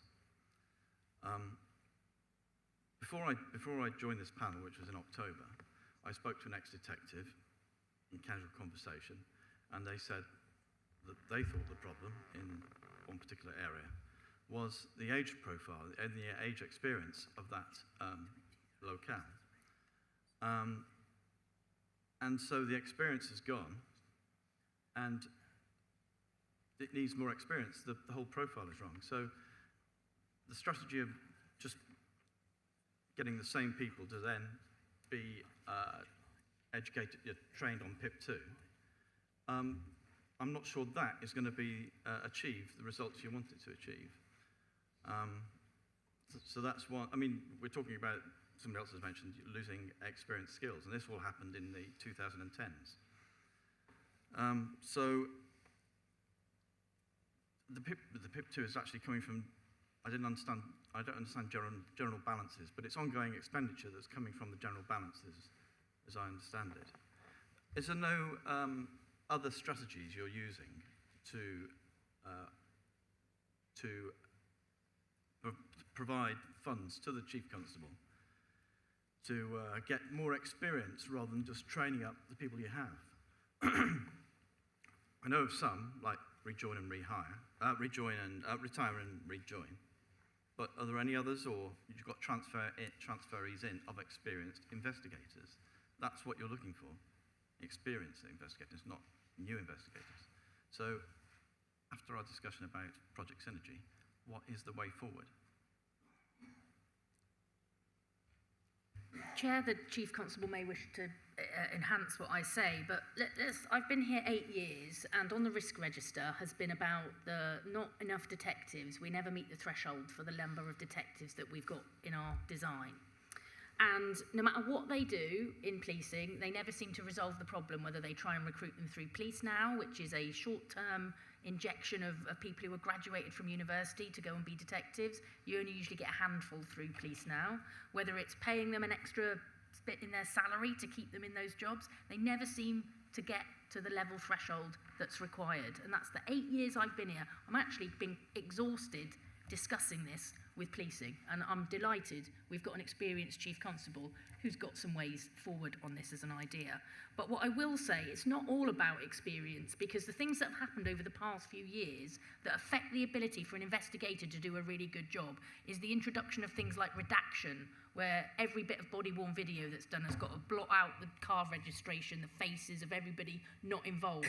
The fact that they've got to do disclosure now, and they have to list all the evidence that they've got and be really transparent about what's available. All these things weren't there 10 years ago. And these are new things that have come about. Now all of the files are done digitally. They're not done all on paper. So fundamentally, there's a whole digital case file that's been invented, which the CPS and the courts and the police have to work towards, and doing it all digitally. So it's not all about experience. The experience is what you want when someone's talking to a victim of crime and has had a really difficult time, and you want somebody experienced to be able to help them. Just in terms of doing the paperwork, it's such a headache and such a technological challenge. That redaction, Chief Constable and I were just talking yesterday about the opportunities for some new technology that may be able to automate that, because it takes hours and hours of detective time. But what I will do is I will just let the Chief Constable speak around. I agree, just hubbing some detectives into some stations isn't going to transform the results or the performance of the investigations, but I'm sure the Chief will share with you his thoughts. Thank you, Commissioner. I'll be brief. Detective work is hard. It's one among the hardest roles that we have in policing, and the 8 years the Commissioner describes is actually about 15 years in the wider policing landscape of difficulty in recruiting and retaining really good people to do these really difficult jobs, which investigate some of the most serious crimes that we have, including crimes such as the murder of Claire last week. Operation Synergy is much wider. The programme is not just about hubbing. That's one of the tactical kind of outcomes of Synergy. But Synergy is around building capability for the long term. It's about putting resilience into the detectives that we already have. And it's about improving the quality of the work they do. And that's produced hubbing, that's produced new capabilities, and that's produce new workflows and things. So it's a bit wider than just hubbing. We've had, the Commissioner has supported the force, and I know she's tired of supporting the force in this short-term process of providing resources every year to pay for agency staff and specialist ex-detectives to come in and support us.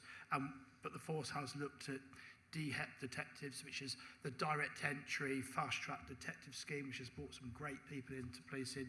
Police Now, a similar scheme that puts people straight into neighbourhood roles and detectives roles. We've recruited civilian investigators, and we are looking. The Commissioner and I and the Head of Crime and the ACC for this area, we've talked about further, more radical ways of attracting and retaining really good people to do this difficult work, including we are exploring the leave and rejoin options. They're expensive, they're not always attractive to people. We're looking at how we can incentivise people to come back as investigators once they finish their policing career, and we're looking at how we can, without sort of undermining other police forces, how we can carry on encouraging people to relocate to Devon and Cornwall to carry out this important work. So it's a high priority. We have more vacancies around the crime command than I would wish, especially when we are focused very heavily on investigation. I hope that helps. Thank you. Barry, can I just ask you to turn off, or you've turned your mic off now, have you? Thank you. Thank you. So we've got quite a list coming now. So can I be quite strict with yous on very quick questions, please? And then Commissioner, can I ask for just a very quick answer, okay? So it's Councillor Thomas. Thank you, Chair. Commissioner, two very quick questions. Just on the transparency aspect and following on from Councillor Luden's question, around police staffing in your office, the figures you've given us say that the opening balance at the start of April last year was 34. You didn't appoint a deputy until July last year, and now it's still 34. So how does that work? And I've got a second question, but it was placed in the budget the previous year. It was placed in the budget the previous year. So it was put in the So it was already in. Already in for the. That's fine, thank you. And then my other question, which is equally quick, if we look at the budget consultation pie charts that the Treasurer sent us, can I just ask around the extra one that you put in, slightly loaded, how supportive are you of council tax from second homes funding more police on the streets? Were you surprised and or dismayed to get a quarter of responses being somewhat or very unsupportive, is part A to that question. And part B, did you consider asking the public any other means of spending that money? For example, reducing the amount of precept you'd be requiring and substituting that money with the extra council tax money? It's just an inquiry. I'll be really frank with you. This question was asked in order to encourage many people to respond to it so that we could get more people responding to the survey. So it was one of these, a supermarket would call it a loss leader. We used it as a promotion tactic to encourage more people to complete the survey. I obviously want to know the answer to that question as well. And you can see that largely people are supportive. My part B was, did you as an office consider any other questions around how the second homes council tax might otherwise have been used? Or was it always... No, obviously because the £6 million that we're talking about is for policing, and we just wanted to encourage people to be aware that the second homes bonus existed, and we wanted it to be aware that there was an opportunity to spend it on policing. So that's the raising of awareness in the public eye that we wanted to do. So the respite on second home bonuses was always going to be for the police and the commissioner and not necessarily for the public? In that you could have given them a respite in the amount of precept you'd asked for if you'd chosen to use that money differently. I could have if we had had 100% of the national insurance costs from the government in terms of the policing settlement. If we had the pay awards fully funded, which we haven't in the policing settlement. Yeah, touche, Commissioner, touche. Valid question nonetheless, I feel. Thank you. Chris. Thank you, Chair. I'm going to move away from the operational side of policing, and I want to look at your budget. And those of us who've been around since 2012 will remember we've always talked about the costs of the Office of the Police and Crime Commissioner. In 2013-14, the first Police and Crime Commissioner set a budget of 1.61 million for their office. Your first budget set it at 1.63 million. This year, you're setting it at 2.96 million. That's an enormous growth in cash. However, budgets change, circumstances change. So I've just done a little bit of sum work because you gave me a figure in your report. In 2013-14, it was 0.55% of the police budget. In 2016-17, it was 0.57%. You're now proposing that we spend 0.68% on your office. So you're basically increasing the amount of the precept spent on you, which decreases the amount of precept spent on policing. Please, can you justify to the public why we need to spend more money on you and less money on policing? Thank you, Chair.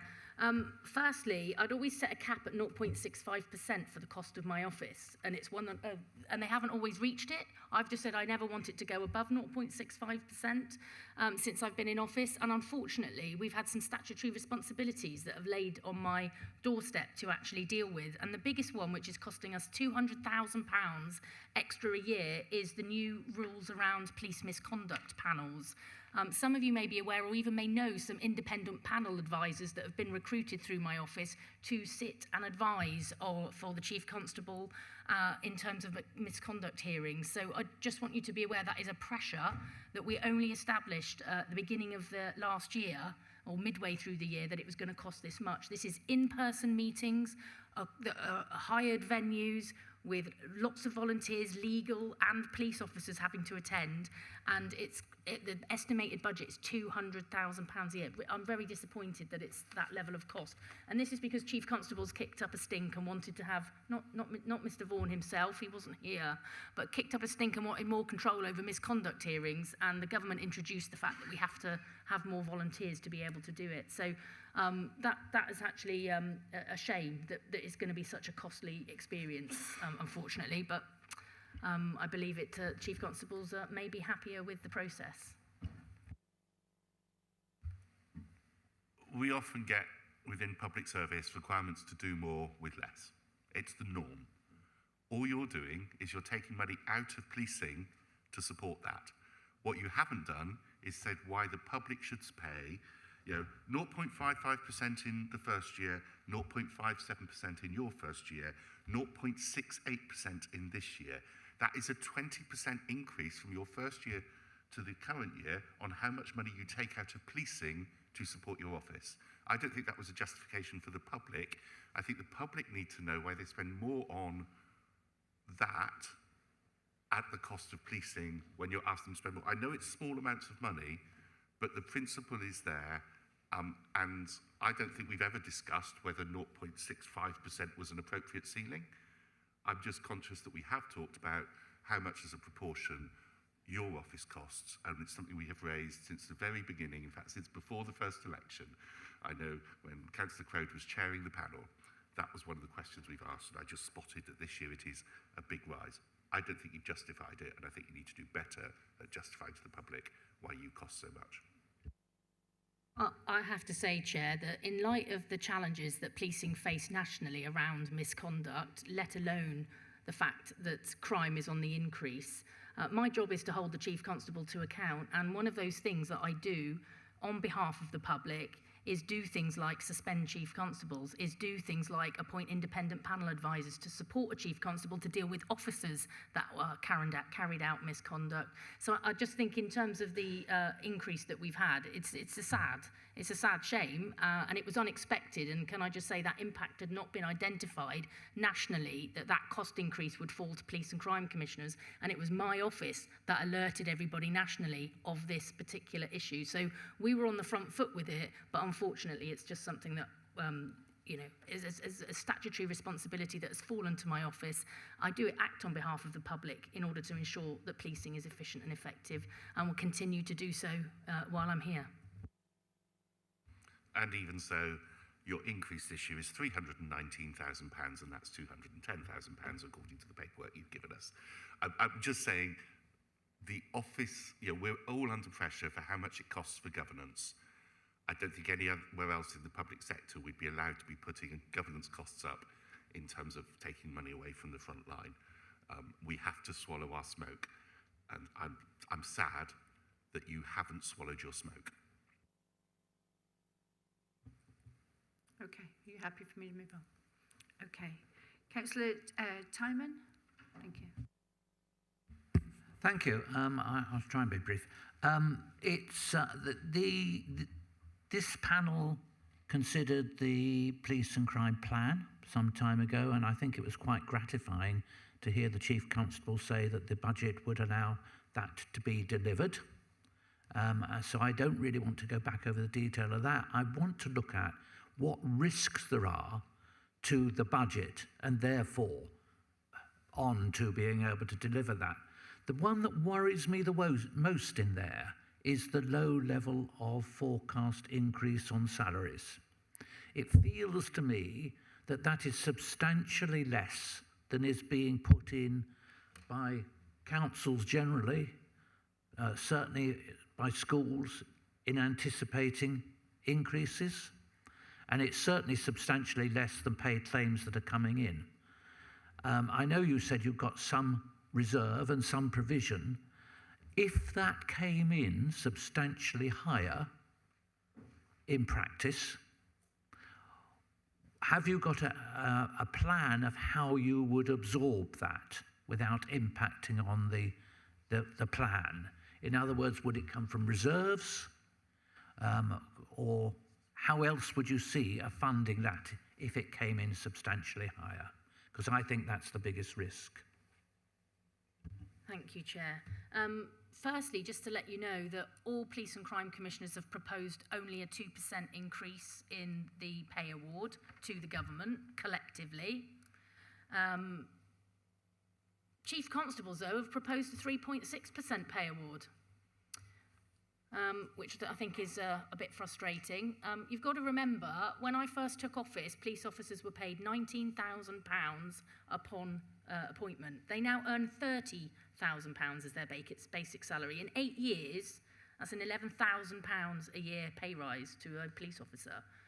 So I think being realistic, I'm hoping the government may well recognise that it would be more prudent to move towards our 2% than it would be to go to the Chief Constables. But I will just let Nikki Allen do a few reassurances for you. We have put 0.8% as a contingency, but I will just let Nikki explain to you plan B if all else fails.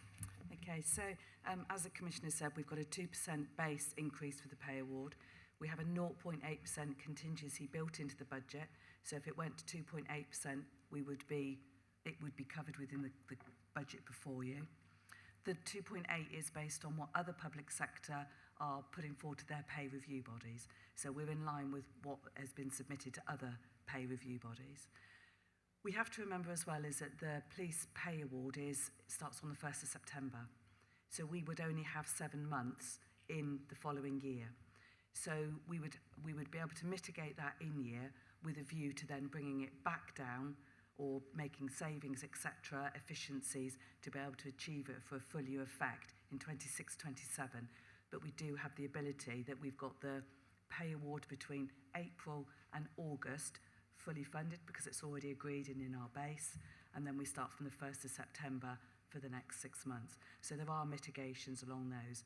It's one of the reasons that I do try very hard to make sure our reserves stay at around the 4% level, because it does give us the ability, if needed, and I will say that's not plan A, that would be, in my view, plan Z, to be able to raid the reserves for it, is that we do have that fallback position if we need to for some of it.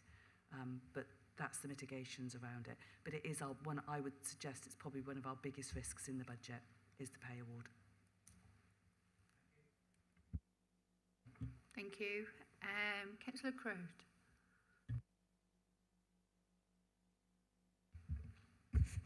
Thank you, Madam Chairman. I was very brief.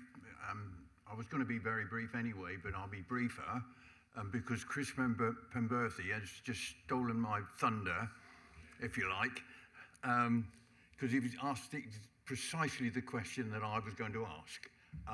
But what I would say is the fact that I think, I'm sure you can justify your 2.96 million spend on 34, and I know Nikki won't let you get away with things, but what I'd like is at some time, could you bring a full breakdown of the 2.96 million to the next panel, maybe? Nod your head. Good, thank you very much. No problem. Thanks, Chairman. Thank you for that very quick question and answer. Mandy. Thank you, Chair. Commissioner, I have a couple of questions, but 2 were more comments, which I will hold, and itsy bitsy bits. I've got serious concerns that you've used nearly 30 million of reserves and still put the precept up by nearly the full amount in those 8 years. How are you going to fund things going forward when you don't have the reserves to fall back on, or the second homes council tax, which I will add a comment around that, because as you know, I have lobbied really hard for this second homes bonus, and you may have seen what Devon County Council said about it, that they would just use their 18 million it's gone down to fill potholes. But this money is about homes. It is about delivering for neighbourhoods, etc., for homes. And that's where I think with Councillor Thoms and somebody else said about spending of it. To me, it should be more about not necessarily the policing, but the policing to an extent because of our summer surge. But actually, what are we doing to protect people in those villages, particularly in Devon and Cornwall, those rural villages where they need some more help against crimes and things, where there's a lot of second homes and those villages are empty at certain times of the year. But actually, the real sort of question is about the other. And the other one I wanted to talk about, if we get to comment later, is the night bus scheme. Thank you, Chair. Just a couple of things in terms of, today you are only agreeing a one-year budget. We show you the future years of what, based on all assumptions, because it's not real. It's based on our best guess, our best knowledge, our best ear to the ground that we might have of what it might look like going forward. But you are only having to agree the budget for this 25 to 26 budget year. So in terms of talking about how we will deal with reserves or things we can't afford in the future, again, we don't all actually really know what that future looks like yet. We're waiting for a comprehensive spending review from the government, which they will do. I'm feeling optimistic about it, even though we're in struggling times financially as a country. I do feel that this government wants to be on the side of policing and is trying to show that it is. In terms of the summer surge, the second homes bonus, well done and thank you for your lobbying on that. And I know our MPs were very active on that. So I'm delighted that we've managed to get that over the line. I think that's pretty much a miracle that that has happened, that you've managed to get that lobbying over the line. So well done and thank you for your efforts on that. The summer surge challenge is still facing us, but I do believe that fundamentally, those villages that you talk about that are empty and pretty much nobody around, I'm not sure any member of the public would want us policing an area where there wasn't much going on. So I just push a little bit of a pushback there. I get that. But I have got rural in the police and crime plan, which I believe you all may have had a copy in your pre-meet, the final version. I am focusing on rural communities against all of those priorities that I've listed. I will focus on. So we will be looking at burglary dwelling in rural areas. We will be looking at violence, domestic abuse and sexual violence in rural areas. We will be looking at antisocial behaviour in rural areas. And we will be looking at drugs and alcohol issues in rural areas. It's very specific in the plan. So I hope that gives you some reassurance. And just to go back to Councillor Pemberthy's comments and Councillor Crow's, I have to say the quality of your printing is the best I have ever seen from anybody, and perhaps you could save quite a few pounds by not being quite, I mean, the quality is amazing. I'm grateful for it, but we could save money on it. Chair, firstly, I print a police and crime plan once every 4 years. And secondly, you had the Vision Zero lobbying document. That is funded by people who speed on our roads. Okay, thank you. I've got 2 more questions and I am going to take for a comfort break. Okay, so I have Gordon and Laura. So Gordon, if you'd like to go first, please. Thank you. Councillor Czapieski. Gordon, to people who can't pronounce it. A couple of operational questions. You made some comments in your report. Also, a small number of roles currently undertaken by police staff are better suited to police officers due to specific skills and recommendations. Police officers will not be placed in inappropriate vacant police staff posts. Can Chief Constable give us a view on where that's going? Because I noticed in the numbers, the only reductions in numbers are in police staff. And the other follow-up question to that would be, is that related to IT, the introduction of IT to compensate for the reduction in police staff? I have a second question, which is how are you managing the firing ranges, the indoor and outdoor firing ranges? There's projected spend on those. If it's relevant, a bit of comment on that, about how that is going to come to fruition. Thank you. Chairman, just to say, firstly, I sent a task to the acting Chief Constable, and this Chief Constable will be taking that forward about being really clear what the workforce mix needs to be to deliver a successful policing operation in Devon, Cornwall and the Isles of Scilly. One of the ways, because we were hindered by the grant that the government gave us for uplift, it meant that you had to keep and maintain your police officer numbers at that level no matter what. I'm delighted. We're all delighted as the public with that. It gives the Chief Constable a bit of a headache, though, when there are police staff in the organisation. Your only way of making savings is looking actually in the employment of police staff if you were in a cuts budget situation, which we are not thinking about at this point. Other forces are using police officers in the roles that police staff would be carrying out in order to keep their officer numbers up and manage their budget appropriately. It's happened a little bit in Devon, Cornwall and the Isles of Scilly, but it's not a strategy that we plan to use, and it's not the way that we think is the right way to do. And in fact, I did lay the challenge out last year that if you really thought about where you need a warranted officer and where you need a police staff, you would have less police officers and more police staff. So I'm just and that's a challenge for the Chief Constable to get that mix and that balance right. So just in terms of that one in particular, and then in terms of the firing ranges, you know, it's my biggest headache, is sorting out the annual challenge of, are we going to invest in a new firing range because the one at HQ is not at its best? We've had some planning challenges where on our outdoor firing ranges where the public do not wish to hear gunshots, and we have lost those outdoor firing ranges, and we've had to find new ones. It is a major challenge for us actually to ensure that our armed response officers are fully trained and able to be deployed and are always at their best. And we don't have the best facilities in the Southwest region, but it's one of those very difficult ones that you can't really share with other forces because the travel, the time out for the training, which is already a lot, abstraction for training and is a lot, and then making them travel even further as well, it's not really a good, efficient option for us. And we've looked at it multiple times. So at the moment, there is, I think you've put something in the capital programme for the firing range for us to do feasibility around it. I can't remember off the top of my head how much that is. So, but we're looking to do a bit more of an investment in the one at HQ, which is just. No, it's in the capital programme, and I can't remember how much it is. The programme is the next 2 years the spend on the outdoor range, and then the following 2 years the spend on the indoor range. Yeah. For 4 million, I think. Yeah. So it's not a cheap option, but it is something that we do need to do.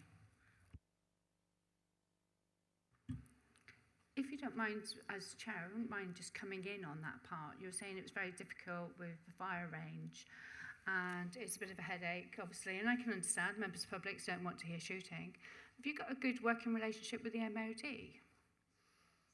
So I'm just, as a gunner instructor daughter, often heard that, you know, Chair, through we've looked multiple times actually, but they're at full capacity for training their own officers, and they don't have the ability to enable us to use their spaces. Okay, just trying to support a little bit there. Last question before break is Laura, please. Thank you, Chair. Just a question about the reserves and balances summary. The improvement reserve, which is set at 225,000 for this year, but has been taken out in the further years, appreciating what you've already said about predicting into the future. This is a one-year budget that we're setting, but I'm just wondering why it's completely taken out, and isn't that a little bit dangerous? I'm making the assumption that an improvement reserve is there to put towards improvements across the force in various areas. So it could be very optimistic, thinking that all those improvements are going to be made within 1 year, and then we'll never need to make any more improvements going forward. That would be brilliant, but I'm just slightly worried that if that's taken out of forecast going forward, it will never sort of come back in. It's on page 43, by the way, if that helps. Thank you, Councillor. Just in terms of that improvement reserve, it was created in year when we had some savings and underspend that had happened, and in order for that underspend not to just get spent on anything willy-nilly, it actually created an improvement reserve and put anything that we had into that so that it was focused on anything that we needed to be making improvements in. And I'm trying to think of one example that was in the improvement reserve. Can you recall? Because it was only a small amount of money. It wasn't millions. I'll come back to you on that one.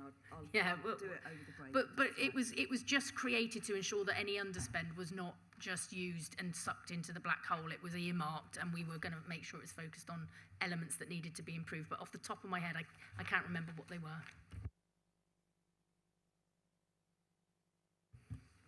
Okay, panel members, I'm going to suggest that we take a 10-minute recess, just people to stretch their legs, and just to have a quick think if there's any other questions. I do have a list of some people who already want to ask questions afterwards, but just 10 minutes, so if I say we're back 15, are you pushing my arm here?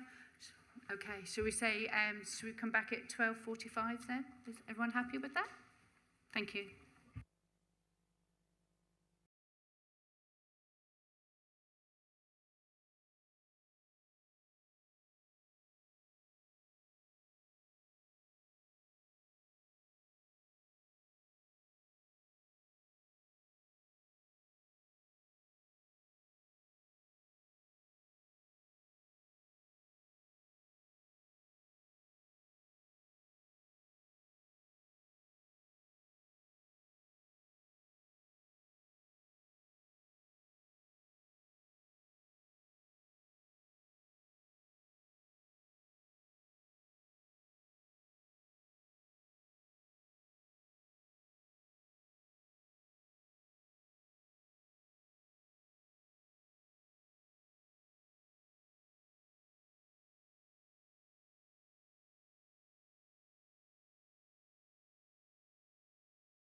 2 minutes over. I still have a few questions, which I'm just now going to try and find.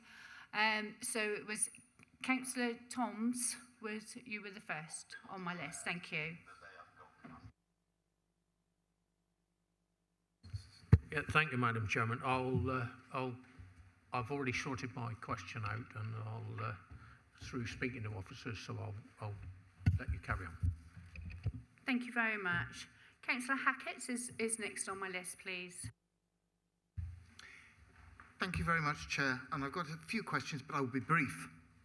I very welcome that you are going to address shoplifting and inquisitive crime, and the councillors in Bideford are looking forward to you coming up to answer that invitation, because they are eye-watering figures, the amount of shoplifting that's going on in that just one town. I'm going to turn to rural crime. I represent a rural ward myself, and we asked before about how we were going to address the wildlife and rural crime, and the Chief Constable is here, and I welcome him here today to put an operational perspective on it. Now, I was led to believe that we had 2 rural crime officers for Devon and Cornwall in total, and I believe one has subsequently retired. Suicide amongst farmers is at horrific levels. I personally have known 2 farmers who've taken their own lives within a quarter of a mile of residence I've lived in Devon. It's horrific. We have got, on an industrial scale, rustling going on, sheep going out of fields to go into the meat chain totally illegally. I've experienced people who've had heating oil taken off the farms. Tractors have been just driven away and just vaporized, broken down for parts and shipped to Europe.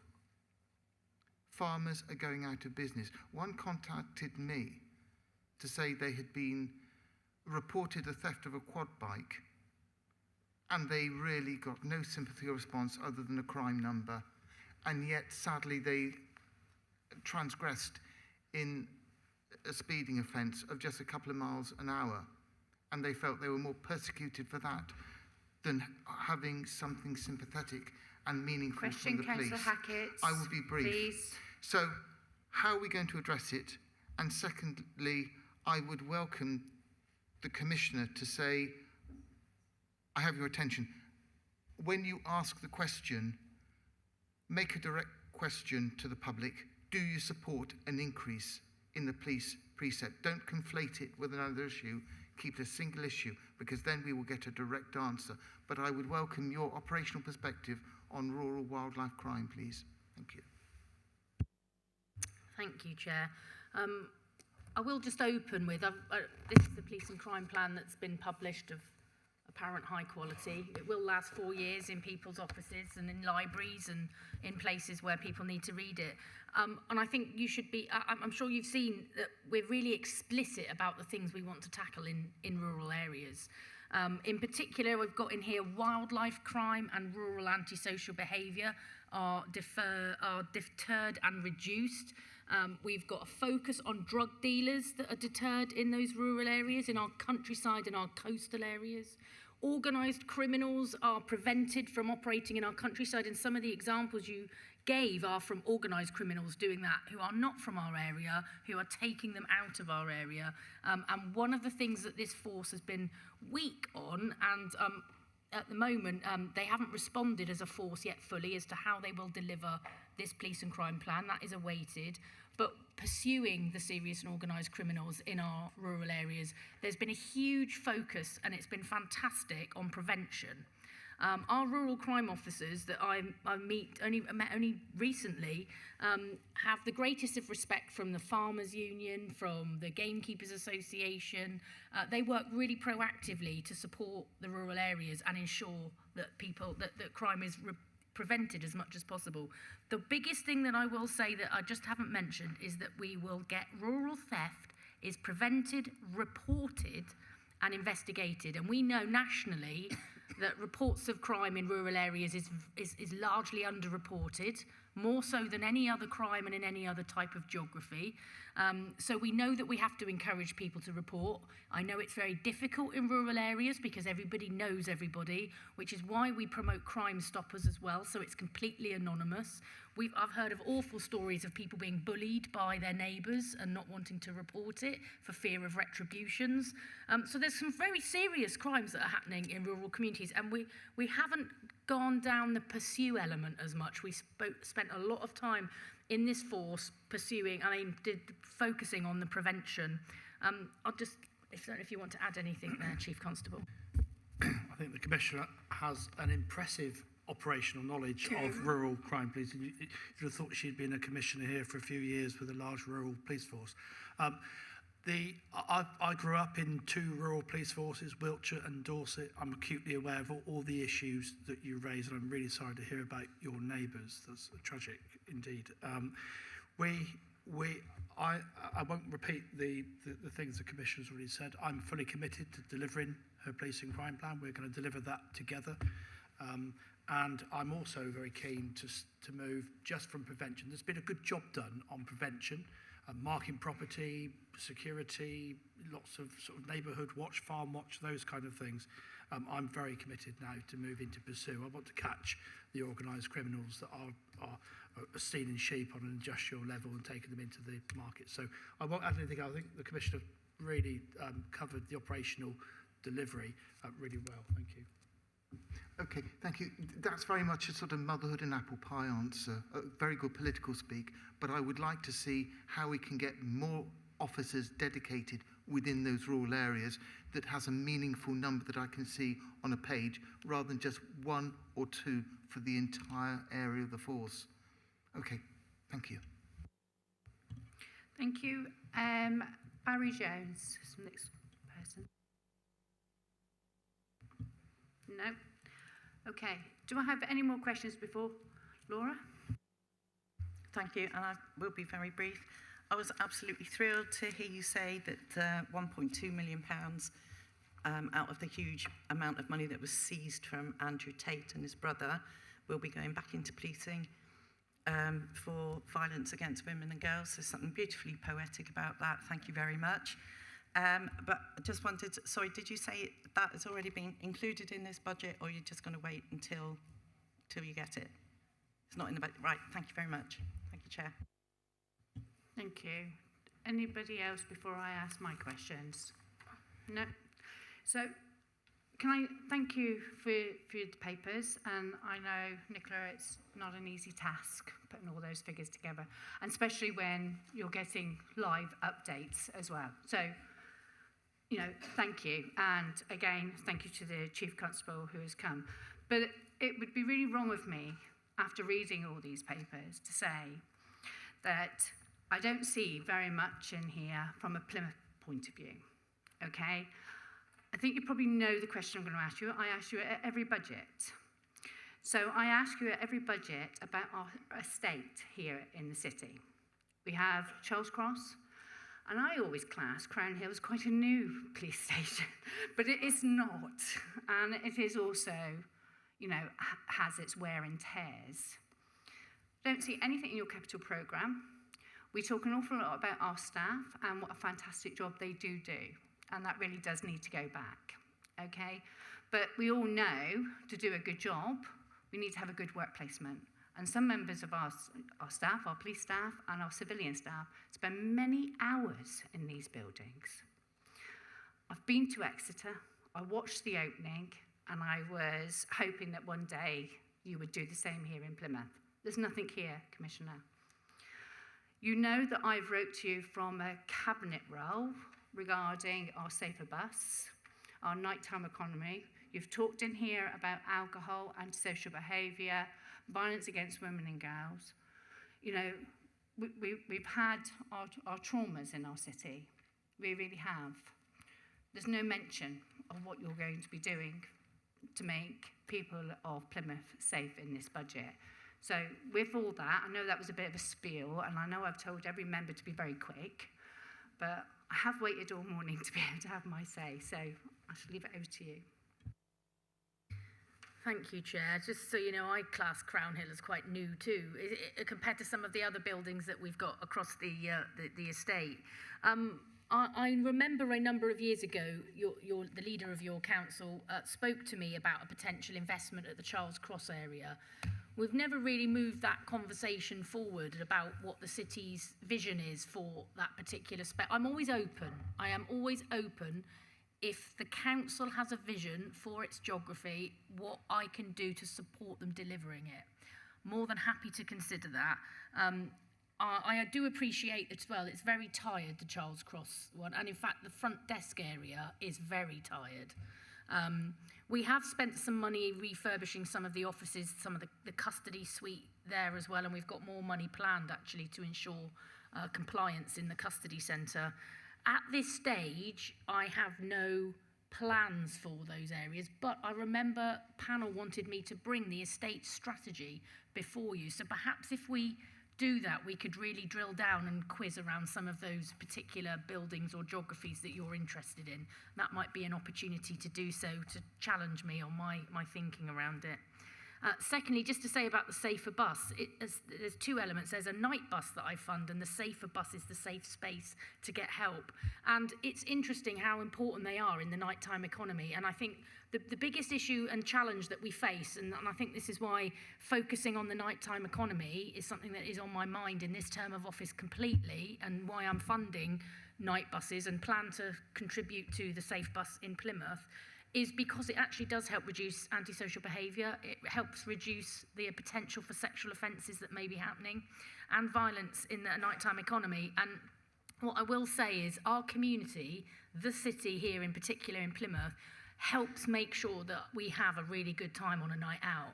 There are people looking out for you, whether that's the door staff, whether it's the Ask for Angela scheme, whether it's the safe bus, whether it's the night bus to get home. There are people looking out for everybody in the city. But I do think at the moment, one of the things that we need to consider is around how the Chief Constable will seek to deliver the police and crime plan. Now it's published in a bit more detail of what does that look like for our communities. So in our towns and city centres, we know we want to reduce the women and girls. They want them to feel safe in those spaces, particularly in our towns and city centres.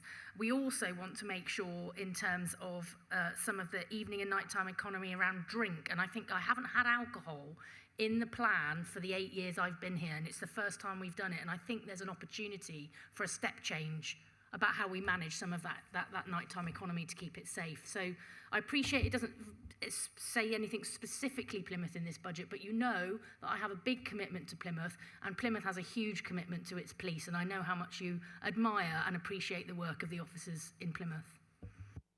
Thank you, Commissioner. And it's not just about our nighttime as well. As you know, in the city, you know, our city centre is in a major development state, you know, for the better.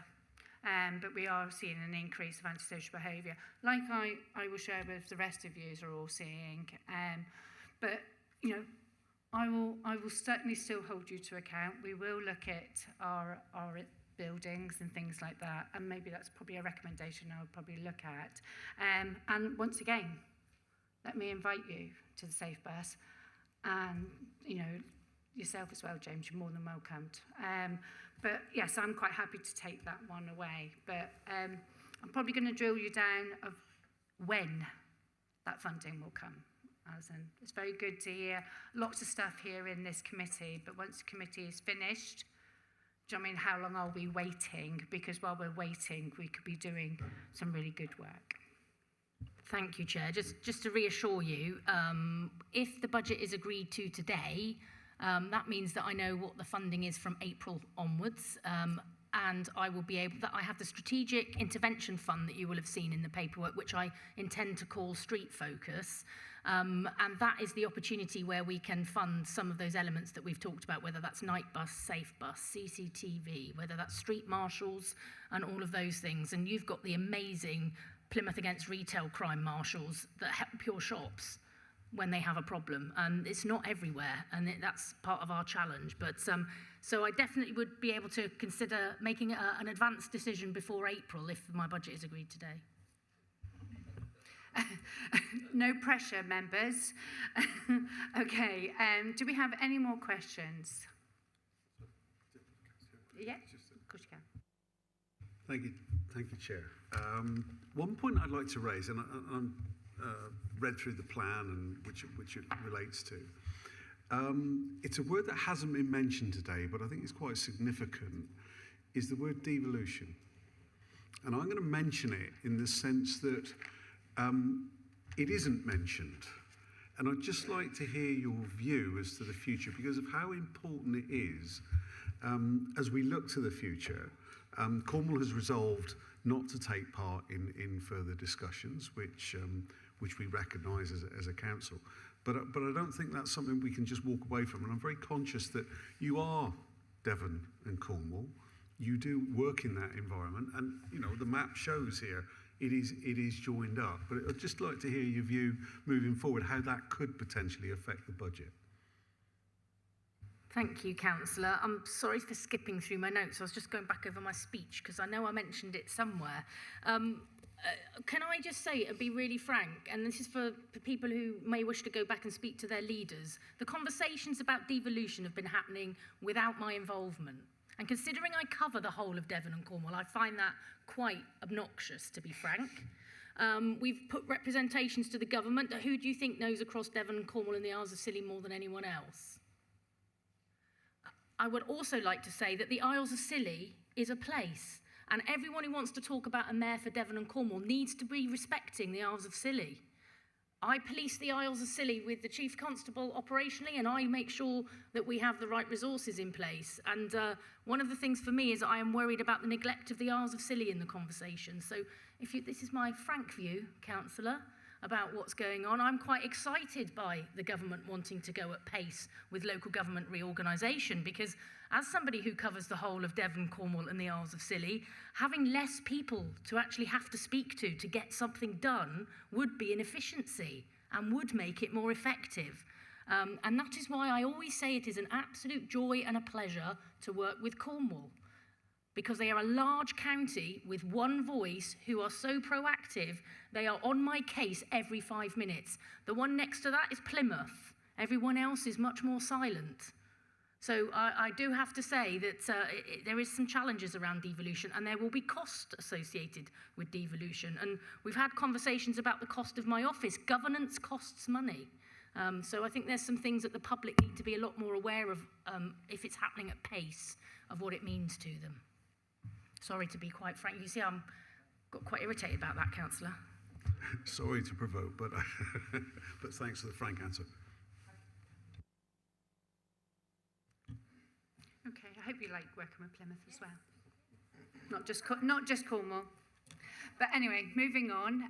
So what I'm going to do is everyone's had the opportunity to ask their questions to the Commissioner. Through those debates, has anyone got any recommendations that they would like to put forward, please? Councillor Toms. Yes, I put a recommendation when I actually spoke earlier, you know, asking for a full report to come back. If that could be as recommendation 2, I'd be happy with that. Anybody else got any recommendations that they would like to put forward? Councillor Loudon. Sorry, Chair, can Councillor Toms just remind us precisely what it was that he wanted? I have to say I sat here and I wasn't clear. Is it trying to understand how the second homes bonus would be spent in Cornwall? Was that it? No. I read it out, and it says that the Police and Crime Commissioner and the Chief Constable bring a full report to the next meeting on spending. This should have full details of the government announcement for extra funding and second home tax, what second home tax means to the residents of Devon and Cornwall, so that we get a clear indication of how much money's coming in, where it's going, what it's going to be spent on. And I don't think that's an unreasonable request. Thank you. Does that answer your question, Councillor Loudon? Well, the councillor's answered it, but I don't understand it. Councillor Hackett. I don't understand it either, because we're here to ratify or not a budget.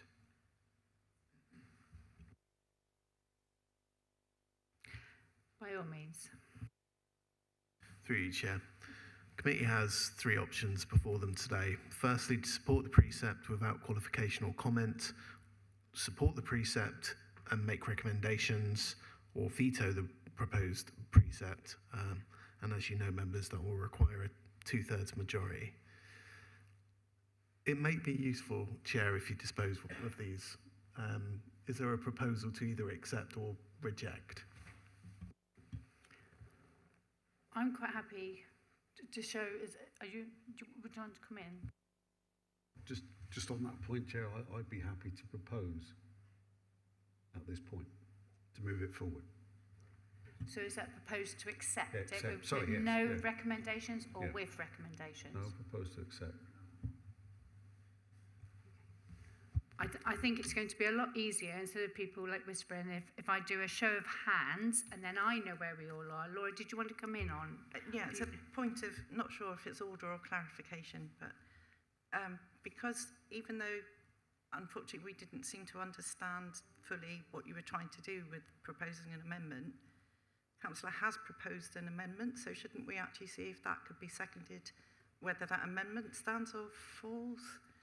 So through you, Chair, it's not an amendment because we don't have an motion on the floor yet. If there is a proposal to accept, then we'll need a seconder. At that point, we might add recommendations to go back to the Commissioner.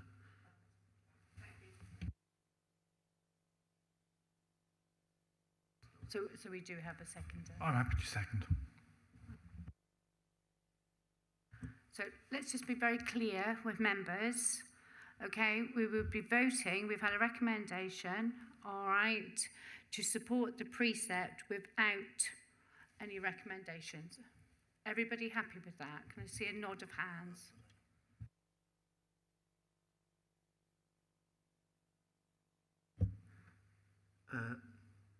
I think, Councillor Toms, you've raised the recommendation which doesn't necessarily directly relate to the budget and may fall much more easily within the work programme item if you're happy for us to deal with that there.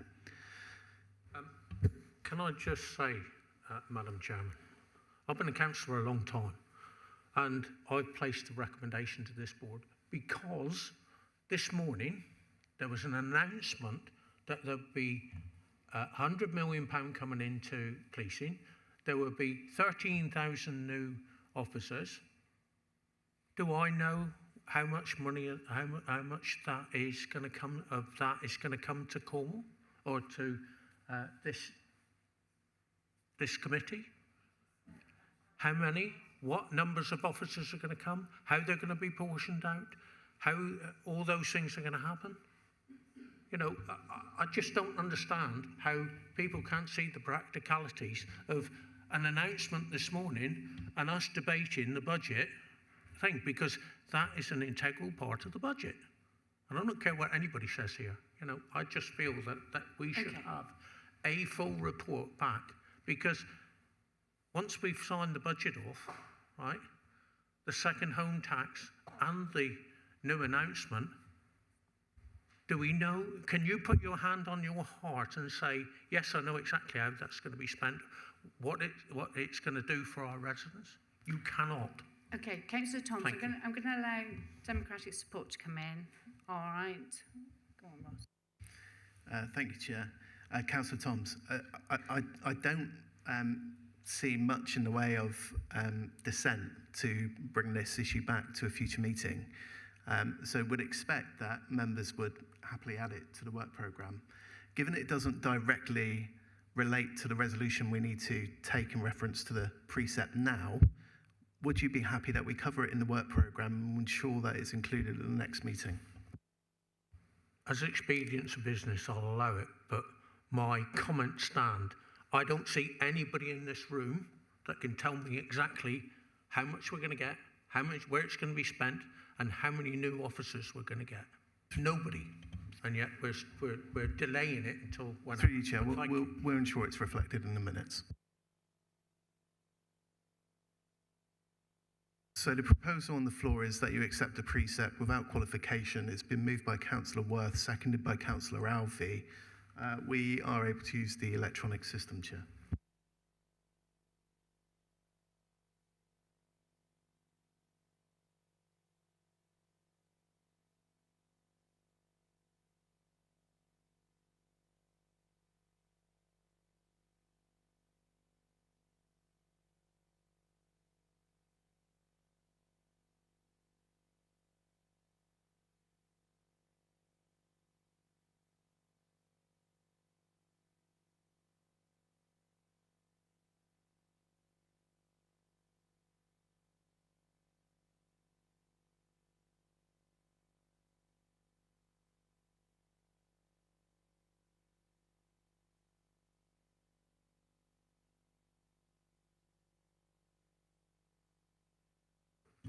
Okay, panel members, as you can see for yourself, that is passed.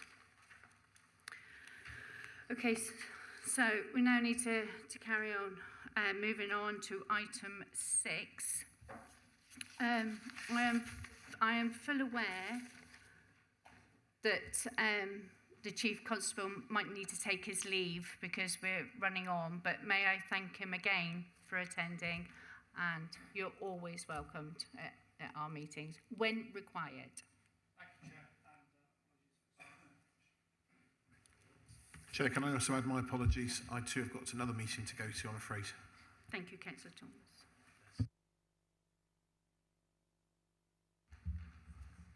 Chairman, give my apologies as well. I've got another meeting at, in Exeter in 3/4 of an hour, and I'm going to be pushed to get here. And I'd just like to say this is probably my last panel meeting. Well, then please could I have it noted that Councillor Crowe has been an asset to this panel. An asset. That's the first time I've ever been called an asset. And your chairing skills as well when you were the chair. I remember sitting on the committee with you, and thank you very much for everything that you have done for us. Members, can I just say, time is running on. I know that we had a 1 o'clock cut-off. I don't know why we had a 1 o'clock cut-off. In the past, we've always came back after lunch. So what I would want to put to the floor now is that everybody should have read their papers, and I'm quite happy to ask if there's any questions on them, but I really don't think the Commissioner needs to read the papers to us. So, panel happy. Councillor Thoms, is that you agreeing with me or asking a question? Both. Well done. Never thought to ask that. Councillor Thoms, would you like to ask your question? Yeah, I wish the Chief Constable was here to listen to this. The 1968 Theft Act says any person that dishonestly appropriates property belonging to another with the intention of permanently depriving the other of it is guilty of theft, and they break each of those components down. Now, shoplifting, as Councillor Hackey said, in rural small communities where policing is definitely lighter than in cities, is becoming a plague, and that plague is affecting the viability of businesses. I know shopkeepers that are chasing people up the street, and it's having an impact on costs that they cannot control. Lou is one of these places where we spent £7,500 last year to have street marshals to come in and help us. So I would like to see that the Chief Constable is instructed that if somebody steals something, even if it's a penny or a pound or whatever it is, that they are dealt with. And caution should be set on their name because of the simple reason that we've got two choices here. You can either lose the businesses and the employment that goes with it, or we can sit back and say, oh, well, we're not interested in shoplifting, and those shops will disappear off the high street. And when I go round Plymouth, because I do, I see shops that are closing down day in, day out, and it is a destructive thing, and I think we should have a better handle on it, and I would ask the Commissioner to instruct the Chief Constable to do more about it. Thank you. Chair, just to say, I'm sure Councillor Toms, I know you're very passionate about this subject in particular, but I am unable as a Commissioner to instruct a Chief Constable, just to be really clear.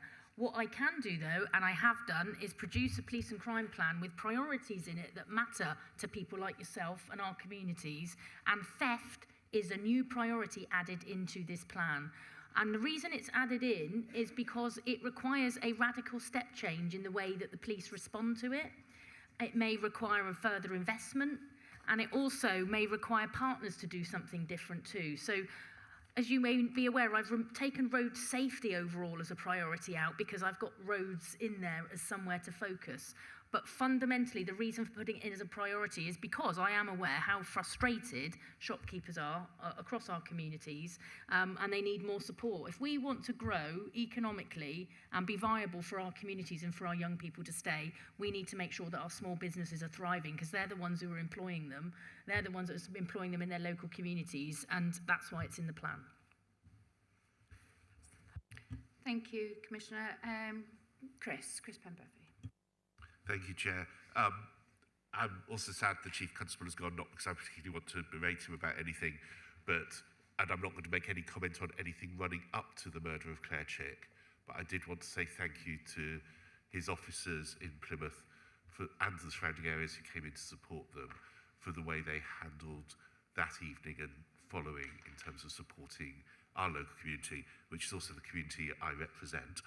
And, you know, it's been terrible, I'm sure, for those who want to. There is a vigil that the family have organised on the Hoe on Monday. But I just wanted to say a thank you, and I've talked to some of the PCSOs who were on roadblocks late at night, and others who've worked out with our officers going out and reassuring people on the street. Sadly, in the last 6 months, that's the second time I've had to make a comment in this panel about a really serious incident here in Plymouth and in my ward. And that takes me to my question. In August, you talked about the riots. I've talked a lot in this panel over 12 years about community cohesion and hate crime. Sadly, I wasn't at the last meeting. If I had been, I would have been talking about the fact that hate crime is no longer mentioned in your police and crime plan. Yet, in the figures you've given us in your paperwork, 4.8% of young people in your survey identified that they had been victims of hate crime. In the last 2 weeks, we've had some really serious instances of hate crime reported in my ward that we're engaging with your officers on and looking at multi-agency approaches to.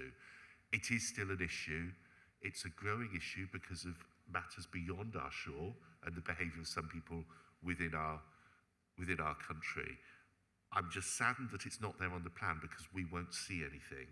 How can you ensure as a panel that we're able to see the information around hate crime still on a regular basis, because it was previously in your plan report?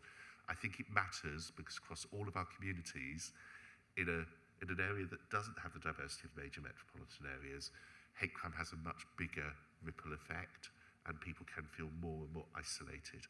So how we can do that now it's not in the plan as a priority is something I'd like you to reflect on, because I think we do need to be able to see what that brings to our patch. I've got another question about something else, but I'll just do that one at the moment. Thank you.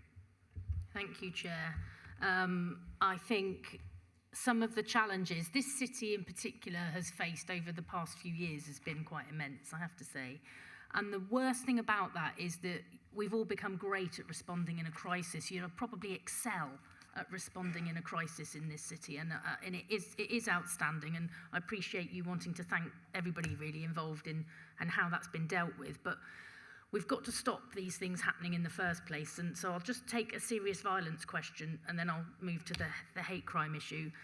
Local authorities now have a duty to tackle serious violence, and I've got a meeting, not next Monday, but the Monday after, which is the first serious violence, Peninsular group that I am pulling together to understand how it's happening across the patch with the duty and how it's being delivered. At the moment, community safety partnership leaders or chairs are the ones that are coming to that meeting, and I'm happy and welcome for elected members to join that. I think there is a political gap around trying to tackle serious violence. Officers are working really hard in local authorities and in the police, but there is a political gap, and it may be an opportunity for us to actually see what we can do to drive forward some, I think, radical change that's required. Secondly, just to say about the hate crime, that there's nothing to stop you as a panel to actually request something on your work plan that we could bring a future date around, specifically again to update on that. But that data should be available at your community safety partnership level, and that should be being tackled at the community safety partnership level. I think if it's not working what's happening there, that's when you can raise it to me and say, we need more police support, or we need to do something differently. Commissioner, is there something that you can help us with? So your community safety partnerships is where a lot of this is delivered on the ground. I'm aware of a recent one that's happened, and they've reached out in particular. Yeah, I mean, one of the things I have to say, we all don't tolerate hate in our community. It's one of the things that is absolutely something that we would show our support to anyone. They must report to the police. We will support individuals who do come forward. I do not want people to think that there isn't support there or that we won't take it seriously. So I do want individuals who are affected to report to the police so that we can support them well. But more than happy to consider a future agenda item on here, and also more than happy to help make sure community safety partnerships are getting what they require to be able to tackle it at your local level. Can I thank you for that invitation, Commissioner? And I would ask if your team could probably send out an invite to elected members. I know myself as a cabinet member would be very, would want to come along. I'm going to hold you there, Chris, for one moment. So I can't actually read. Gordon. Thank you. Councillor Czapieski. Questions about antisocial behaviour. It's high on the list, it's prominent in the plan, it's high on the list of people reporting. But on page 94, it's got a drop in reported, significant drop in reported occurrences, whereas others are showing significant increases. Does that show a short-term glitch? Is that a long-term trend? I think these figures, personally, I would like a longer-term view of how these things are going so that we can keep a track of them. So a couple of questions there. Can we look at the figures in the long term? But does that indicate success? Does that indicate a decline in reporting? Can you just give us a view on that, please? Thank you. Chair, thank you. Good question. In fact, the recording of antisocial behaviour in the policing stats, don't forget this doesn't include your local authority recording of antisocial behaviour, dropped dramatically in COVID. So it dropped dramatically because no one was out on the streets. Then it increased a bit because everyone complained about their neighbours, and there was largely neighbour dispute antisocial behaviour being recorded. It's never gone back up. It's never gone back up. It's kept at a suppressed level. I don't think people are reporting it. If you go to any town or city, it's so obvious there's antisocial behaviour. Some of the play parks in rural areas, there is clear antisocial behaviour, and the public feel like it's obvious. Why do I need to report it? I believe that's my theory. My working assumption is it's so obvious that why would I need to report it? So there is some elements there as to why I think it's not going back up. We've just done a huge, in Torquay, as you know, I've had a street focus on Torquay with massive underreporting of drug dealing, of antisocial behaviour, of all sorts of things happening in that town centre. And we've been promoting Crime Stoppers. We've put windows, things in the windows to promote reporting. The apathy that's happened over years and years of people thinking it's not going to get addressed, I think is part of our challenge around antisocial behaviour, and why I can't make it, improve it overnight. So is this something that we need to be looking at specifically? Antisocial behaviour covers a broad brush, which is why I think it's one of the reasons it probably gets blotted out. If we look at the communication, the value in reporting as an exercise, I don't know, but is that something that needs to come back to this committee? I would recommend that we put that on the work programme, but we can look at that when we come to that piece. So just hold that thought. Thank you. Commissioner, did you want to come back on that or not? I think, Chair, it would be really helpful if we do cover it here that we get the local authority data as well to get what you're seeing is only a partial picture. So it's only ones that are criminal damage, for example, is under antisocial behaviour in the police stats, and it's not all of the antisocial behaviour. So I think it would be really helpful to perhaps do a profile on ASB with the local authorities and we talk about it in a broader sense. That's the gap. The gap is no one has the oversight of all of it at the moment. And that's noted. Councillor Silby? Thanks, Chair. It's a comment rather than a question. I fully concur with Councillor Thomas with regards to his concerns on shoplifting because it's becoming more and more an issue and violence is increasing also. Why I wanted to raise the issue and support Councillor Thomas and his opinion is that in his introduction, the Chief Constable mentioned that shoplifting is a minor offence. It's not. It's becoming more of an offence that can endanger people's lives. So I'm grateful for the Commissioner to actually put that in her programme, works programme, and also that we can take back to the works programme the issue with regards to second homes. Thank you. I've noted the bit about second homes. Yeah, sorry, Chair. Just to support the Chief Constable in his view of minor offence. And I know this because I've been out talking to police officers who are regularly arresting shoplifters, and the best they'll get is 2 weeks in prison. Maybe 3 weeks. Really lucky if they get 10 weeks. So it's minor because there is no real consequence for shoplifting that seems to make the change. So I think the government, and I'm sure that they will because we've been talking about this for about 2 years now, we need to work out an alternative for shoplifters if they are drug addicts or alcoholics and using it to fund their habit. There needs to be a programme to help them with their drug treatment and their alcoholism rather than 3 weeks in prison because they're just coming straight back out and the police are getting absolutely frustrated that they're then having to do the same thing again and it doesn't go anywhere. So the only reason I'd say he probably sees it as a minor offence because nothing really comes of it. Yeah, I can understand the Commissioner's thoughts on that with regards to it being a minor offence in terms of the way that sentencing procedures. But it's not becoming a minor offence now. It's becoming a very major offence for the recipients of it, especially staff members and owners of shops. Thank you. Thank you. Laura? Thank you, Chair.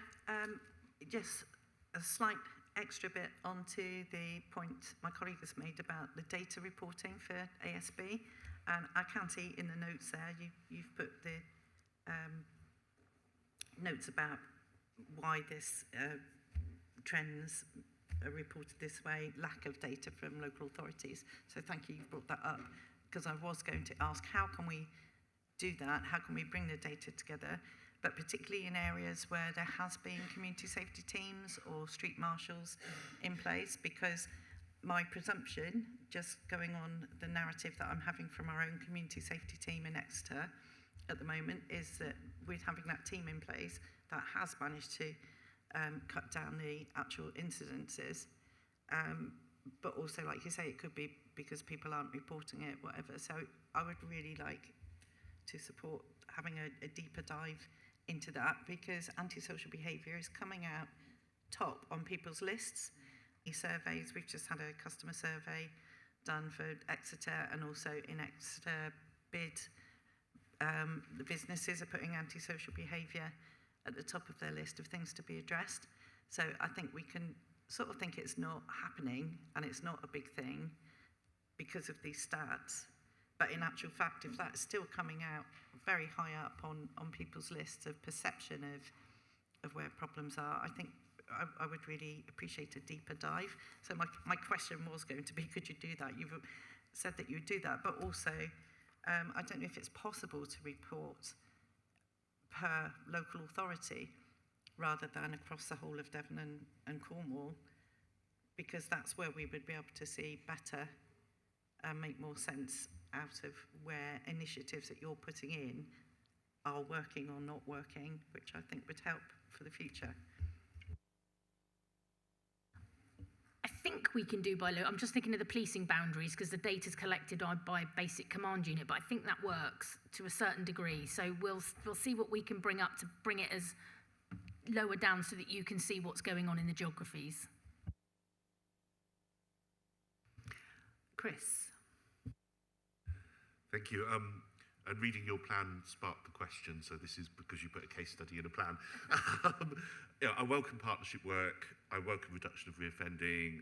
As a cabinet member for housing, I welcome anything that brings more housing. You've talked about prisoners building homes here. I just wonder whether you want to tell us a little about the numbers you've achieved and your financial contribution towards that.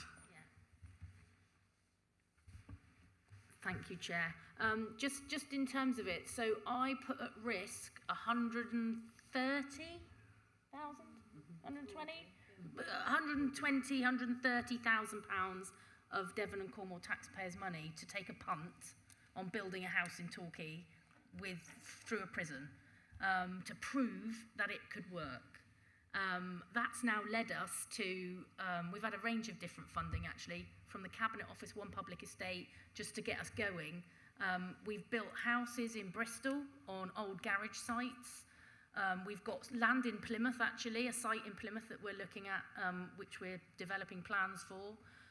We've got about 180 at the moment planned delivery across the whole of the southwest, and we've got at least, we only had Lay Hill Prison in Gloucestershire with the workshop, and now we've got a number of workshops in other prisons around the country, not in the southwest, but around the country, and the programme's gone national.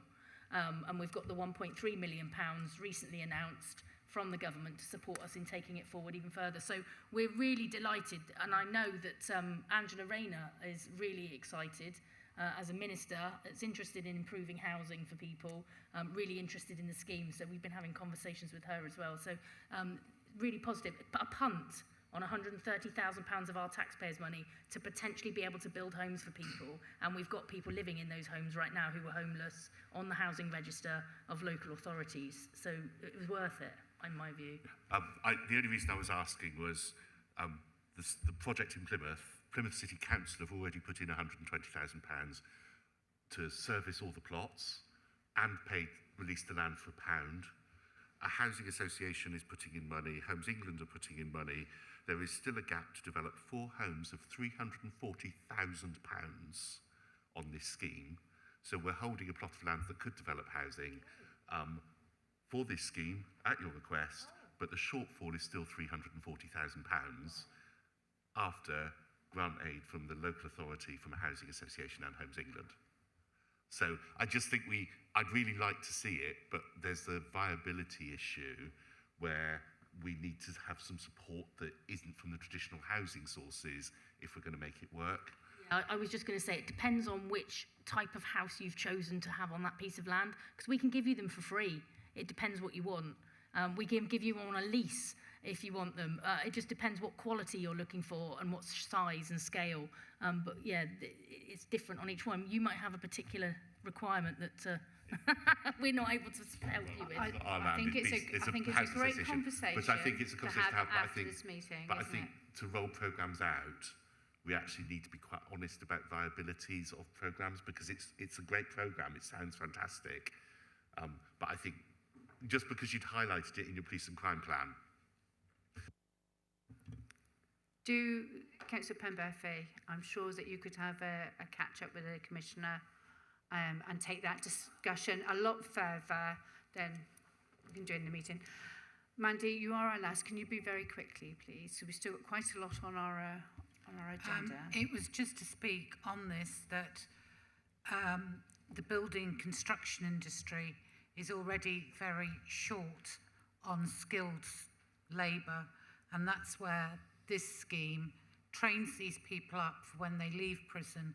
Hopefully there is a lot less risk of reoffending, because the reoffending figures I was reading the other day are not great, and people are just going straight back to prison. So actually this scheme works really well. As an aside, I'm going to the House of Commons on the 11th of February for a Housing for the South West meeting. And is this something you would like me to bring up there in case it's not on the agenda, because I don't think it is? Yes. Yeah, thank you. That would be fantastic. Thank you. Thank you, Mandy, for your being helpful there. Okay, I'm going to close now and move on to item 7. Again, I would expect our panel has read their papers. So do we have any questions for the Commissioner, please? Councillor Loudon. Thank you, Chair. So, looking at the first paragraph in the report there, page 107, and this is Chief Constable's, let's return to that. So, I was interested to hear current Chief Constable say 2 things. He said that in his last 6 weeks, he's been out there, he set out urgent and new priorities to senior leadership. Secondly, he's made adjustments to governance and leadership. Fine.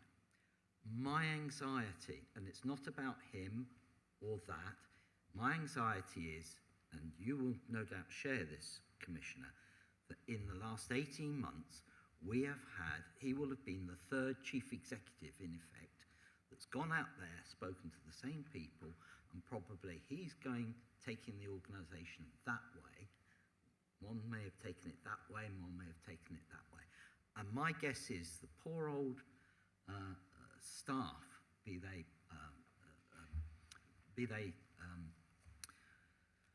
police constables or the I'm hungry. All staff will no doubt be uncertain as to what really it is that we're expecting of them, precisely. This comes back to the point I made earlier on, the over £500,000 additional money we're spending. You've made the point that you saw the policing minister the other day. We've had it raised in Parliament by, I think it was a Cornwall MP. Chair, I would ask that this panel supports the Commissioner. I take you by surprise, Commissioner, in her endeavours here. And I'm not seeking to interfere in any way with due process for either of the 2 suspended individuals. I would not do that. But I think we have to make the point to HMIC and to the Home Secretary that the delay in coming to a conclusion, particularly in one of them, is costing this force dearly, not just financially, but I think in terms of wasted leadership time, frankly. So I would hope that we could do that, Chair. Would it be helpful if we were to draft a letter, share it with yourselves, with some support there? Is that helpful for you? Members happy if we were to do that? Could I also add that we asked for compensation from Northern Ireland to be paid to us?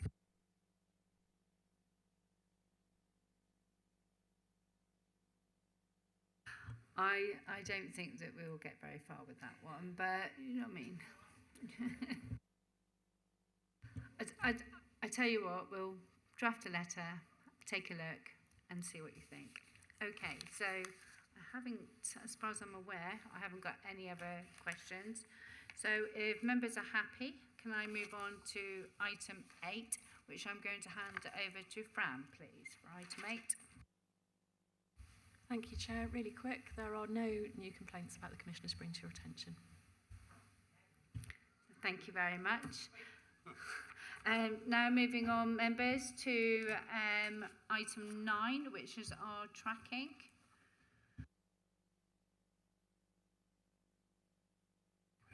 Yeah, sorry, apologies, panel members, I'm just moving folders around. Do we have any questions on this item yourselves?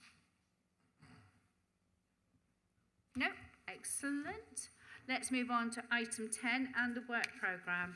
Now, I've been taking some notes throughout the meeting. I have put together that we've discussed about antisocial behaviour reporting, that we need that to go on our work programme. Obviously, Councillor Toms, what you had put forward, and I personally would like to see the estates building come on to our work programme so we can literally do a bit of a deep dive on that. Do we have anything else? Oh, Councillor Loudon. as an additional point, Chair, I'd like us to look at establishing a protocol with the Commissioner's Office about how it engages with us as panel members when we seek information from the office, because I've asked in the last month for some information about something that I've been interested in for some while, and I had a response that basically said that we, the office, provide information under the Freedom of Information arrangements. And that then means I've waited 20 days for a response that basically told me absolutely zilch. And I think as panel members, we do have the right to be seen as slightly different to members of the public who may have, different pure interests. And so I would like us to have a protocol. Equally, to receive notification that the Deputy Commissioner went 1 minute before 4 o'clock on the, was it the 18th of, or the 20th of December, literally as we all went into the Christmas lockdown. And we have had before where the press get embargoed press releases on important things. We as panel members don't receive the same embargo. So I'd like us to have a protocol about how we can better be informed. What I'm going to do is I'm going to hand over to Ross, because Ross explained a little bit about that this morning. Okay. Thank you, Chair. This is the second time this was raised. It was a part of the tracking resolutions. We've drafted a protocol, shared that with the Chair and Vice Chair. We'll share it with all of you as soon as we get out of this meeting. I've got some juice in my laptop. Sorry, Chair, I'm not talking about what we agreed at previous meeting. This is something different. It's broadly the similar, same request as we've had from Councillor Thomas. Okay, Mandy? May I just ask, within the estate management, etc., do we have a rolling planned maintenance programme? Yeah, that's all I wanted to know. Thank you. Gordon? Councillor Czapieski. My question's about custody custody suites. You say in the report, page 49, there have been some areas where delivery plan savings challenged in the first review of custody provision. While some savings have been achieved, dependencies that work has identified, a further study has been commissioned and we anticipate this review will not report until summer 2025. That sounds like a very interesting long-term piece of work, and I'm not seeing that on the work programme, so is that something we could do? And also a review of that will knock on to the custody visiting scheme and the manning of, or the personing, whatever the appropriate phrase is nowadays, of the custody suites themselves when they're developed. Totally agree. More than happy for that to go on the work programme. Anything else, Chris? Yeah, it's a while since you did your hate crime deep dive. Given that that's now going to have to be scheduled, can we put it onto the work programme for consideration at some point, please? Thanks. Lovely. Ross, have you got that all covered, ready to go on? Can I just say thank you, members, for putting some stuff on the work programme. I've tried nearly 12 months trying to get you all to put some stuff, and it would be really worth.